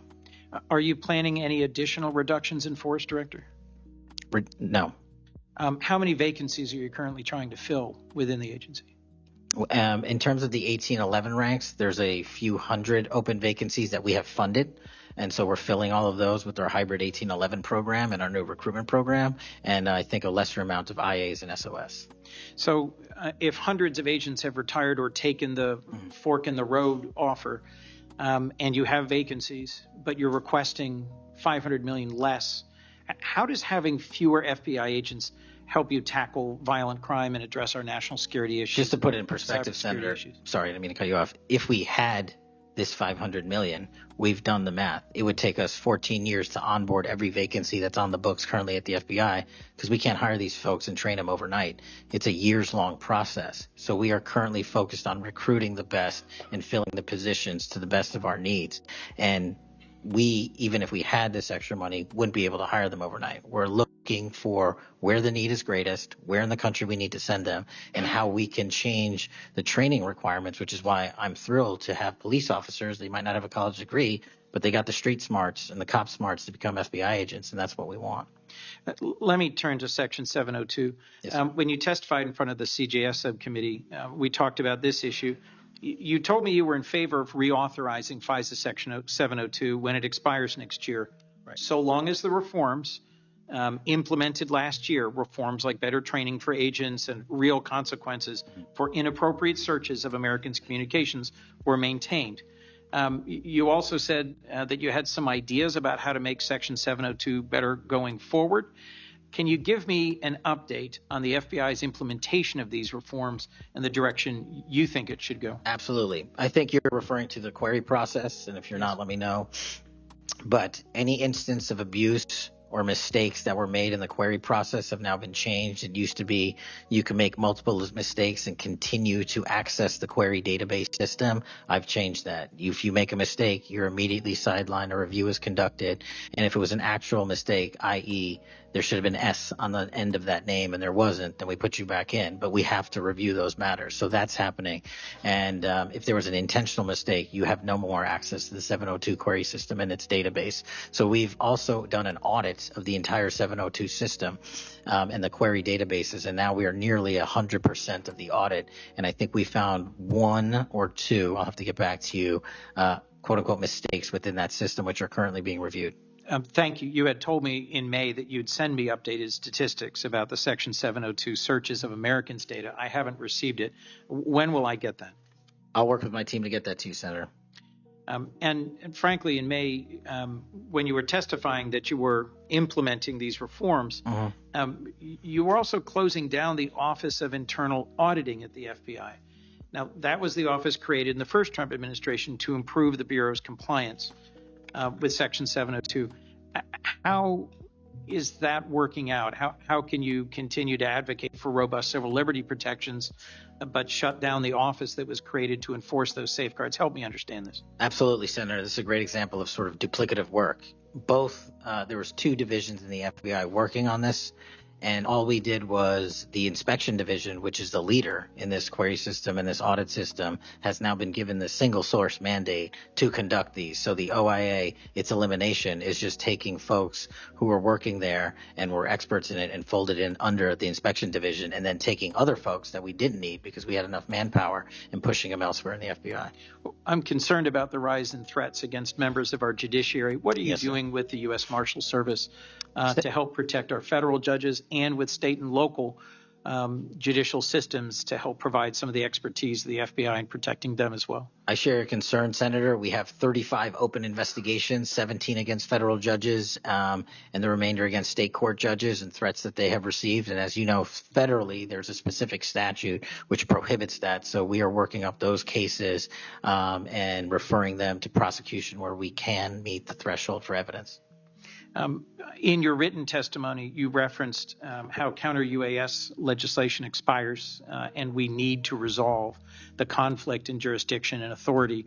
I agree. This is an urgent concern. I have heard from state and local law enforcement about it, from the folks responsible for major events, whether it's sports or concerts or public events. Given the tragic increase in political violence, I'm very concerned about the misuse of drones and the potential of there being a catastrophic event.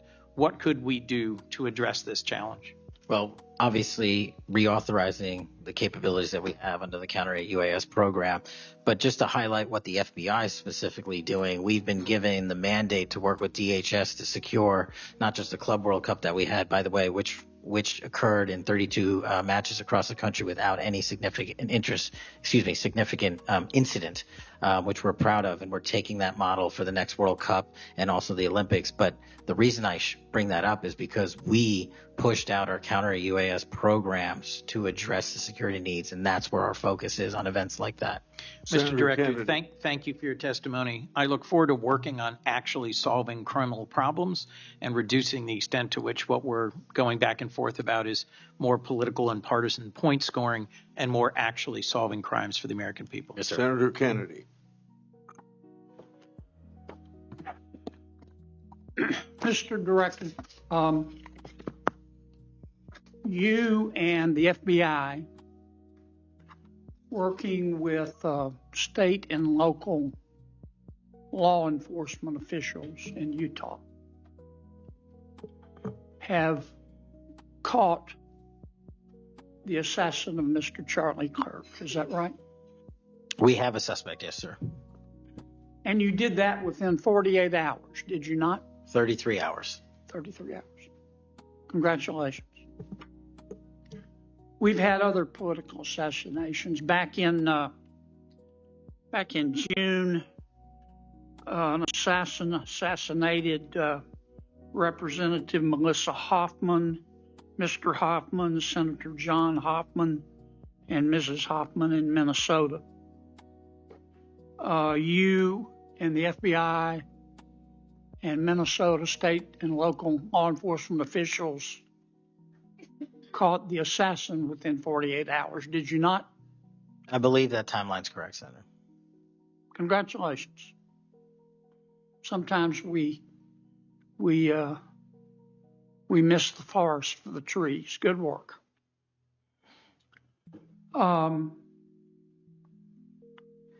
Did Mr. Kirk's assassin act alone? As I've said since the beginning, Senator, it is very much an ongoing investigation, and I can't speak to the state charges. That's for the state to address on their own, but we are providing them with the same investigatory findings reporting the department. And as I noted to Senator, I believe it was Cornyn or Hawley, that there are a number of individuals that are currently being investigated and interrogated, and a number yet to be investigated and interrogated specific to that chat room. So we are very much in our ongoing posture of investigation. So others could have been involved? Yes, sir. Okay. I asked you this last time you were here. Kash, you remember Mr. Peter Strzok and Ms. Lisa Page? Yes, sir. Mr. Strzok was an FBI agent. Ms. Page was an FBI lawyer. They were both very aggressive anti-Trump political activists who allowed their political opinions to affect their work at the FBI. Is that a fair statement? I believe their text messages and their testimony that was secured by the OIG and DOJ speak for themselves. In fact, Mr. Strzok and Ms. Page were having an extramarital affair, and at one point, Ms. Page texted Mr. Strzok, quote, "Trump's not ever going to be president, right? Right?" Mr. Strzok replied, No, he won't. We will stop it," end quote. Ms. Page resigned from the FBI. Mr. Strzok was fired. They promptly sued the federal government and the FBI and Justice Department for releasing their emails, which revealed all of this. The FBI settled that lawsuit for $1.2 million, gave Mr. Strzok $1.2 million cash, gave Ms. Page, who resigned. She wasn't fired, she resigned, she quit. Gave her $800,000. Who, if the FBI made that decision to give them money? That settlement was reached in the Biden administration when my predecessor was the director. Who? You saying that Chris Wray did? The only people that can decide that settlement are the Attorney General in conjunction with the director and the administration. Okay, so you're telling me that Attorney General Garland and Director Wray decided to give them the money. Is Yes, that sir. right? Yes, sir. Okay. Now, when you took over the FBI, did you find instances of where, under the Biden administration, the FBI had weaponized the agency to push the political beliefs of President Biden? Sorry, the last part. When you took over the FBI, did you find instances of where the Biden administration had politicized the FBI to prosecute its political agenda? Well, I won't speak for other people. Having been a target of that weaponization, having been a staffer on the House Intelligence Committee, having had the Justice Department weaponized against me for making the findings and leading the investigation of Russiagate, I know what that feels like. And that's why, as the FBI director, I'm committing to not ever have that ever happen again. But I'm also committed to fully investigating what was done, and that matter is still ongoing. So I take it your answer is yes. Yes, sir. And you're firing those people, is that right? Anyone that politicizes their job at the FBI will not work at the FBI. Okay. You've heard some of my colleagues either implicitly or otherwise suggest that you have politicized the FBI to prosecute the political beliefs of President Trump. Is that true? I don't know how that can be true when the stats that I cited, to include the 23,000 arrests, 6,000 weapons seized, 1,600 gang and criminal enterprise organizations, 4,700 children found and rescued, more enough fentanyl seized to kill a third of America. The men and women of the FBI are now on an apolitical mission, and this is why the numbers are historic. Have you fired people because they voted for Vice President Harris? I don't ask people who they vote for, and neither does the FBI. Okay. But you've given people polygraphs, have you not? Many people in the FBI take polys. The FBI does that all the time. Yes, sir. Does it not? Yes, sir. For a long time, is that correct? Decades. All right. I want to ask you about the Epstein files. Have you seen the Epstein files? I have not reviewed the entirety of it myself, but a good amount. Okay. Would it be fair to say that Mr. Epstein trafficked young women, including, in some instances, minors, for sex to himself? That was specifically the allegations in the 2018 indictment in the Southern District of New York. Okay. Who else did he traffic these young women to?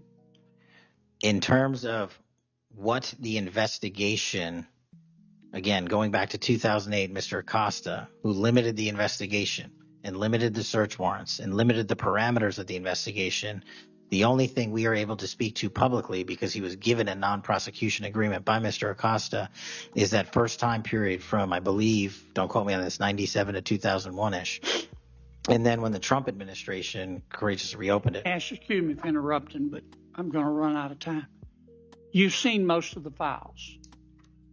Who, if anyone, did Epstein traffic these young women to besides himself? Himself. There is no credible information. None. If there were, I would bring the case yesterday that he trafficked to other individuals. And the information we have, again, is limited. So the answer is no one? For the information that we have. In the files? In the case file. Okay. Now, President Trump has deferred to the FBI and the Department of Justice with respect to the Epstein records. He says it is your call about releasing them. And I understand that the department and the agency have decided to release them in cooperation with the House committee. Is that correct? Yes, sir. So you're releasing them a little bit at a time. Is that correct? We're releasing as much as we can, but we are limited by 3 different court orders, and the department went back to each of those judges to waive those court orders or have them lifted, and each of those judges declined. Will you release all of them, or at least as many as you can? We will release everything we are legally permitted to do so. We are continuing to work with the House on the subpoena request. We have substantially complied with it, but we will continue to release whatever we are legally permitted to do so. Okay. I strongly encourage you to do that. Kash, this issue is not going to go away. And I think the essential question for the American people is this. They know that Epstein trafficked young women for sex to himself. They want to know who, if anyone else, he trafficked these young women to. And that's a very fair question. I want to know that answer. And I think you're going to have to do more to satisfy the American people's understandable curiosity in that regard. Mr. Chairman, may I just respond to that? I agree, Senator. And what we have done, and just to remind folks, the Epstein case files existed in the 2 prior administrations, in the Obama administration and the Biden administration. And they didn't release anything. And there was President Trump in the first administration that renewed charges against Mr. Epstein. And I know it's a little complicated to understand, but what exists in the Epstein case files was a direct result of the limited search warrants from 2006 and 2007, which hamstrung future investigations because of the non-prosecution agreement. And multiple administrations had the opportunity to look at the entirety of that case file and recommend prosecutions against anyone that was trafficked under Mr. Epstein and anyone that participated in that trafficking. And the only person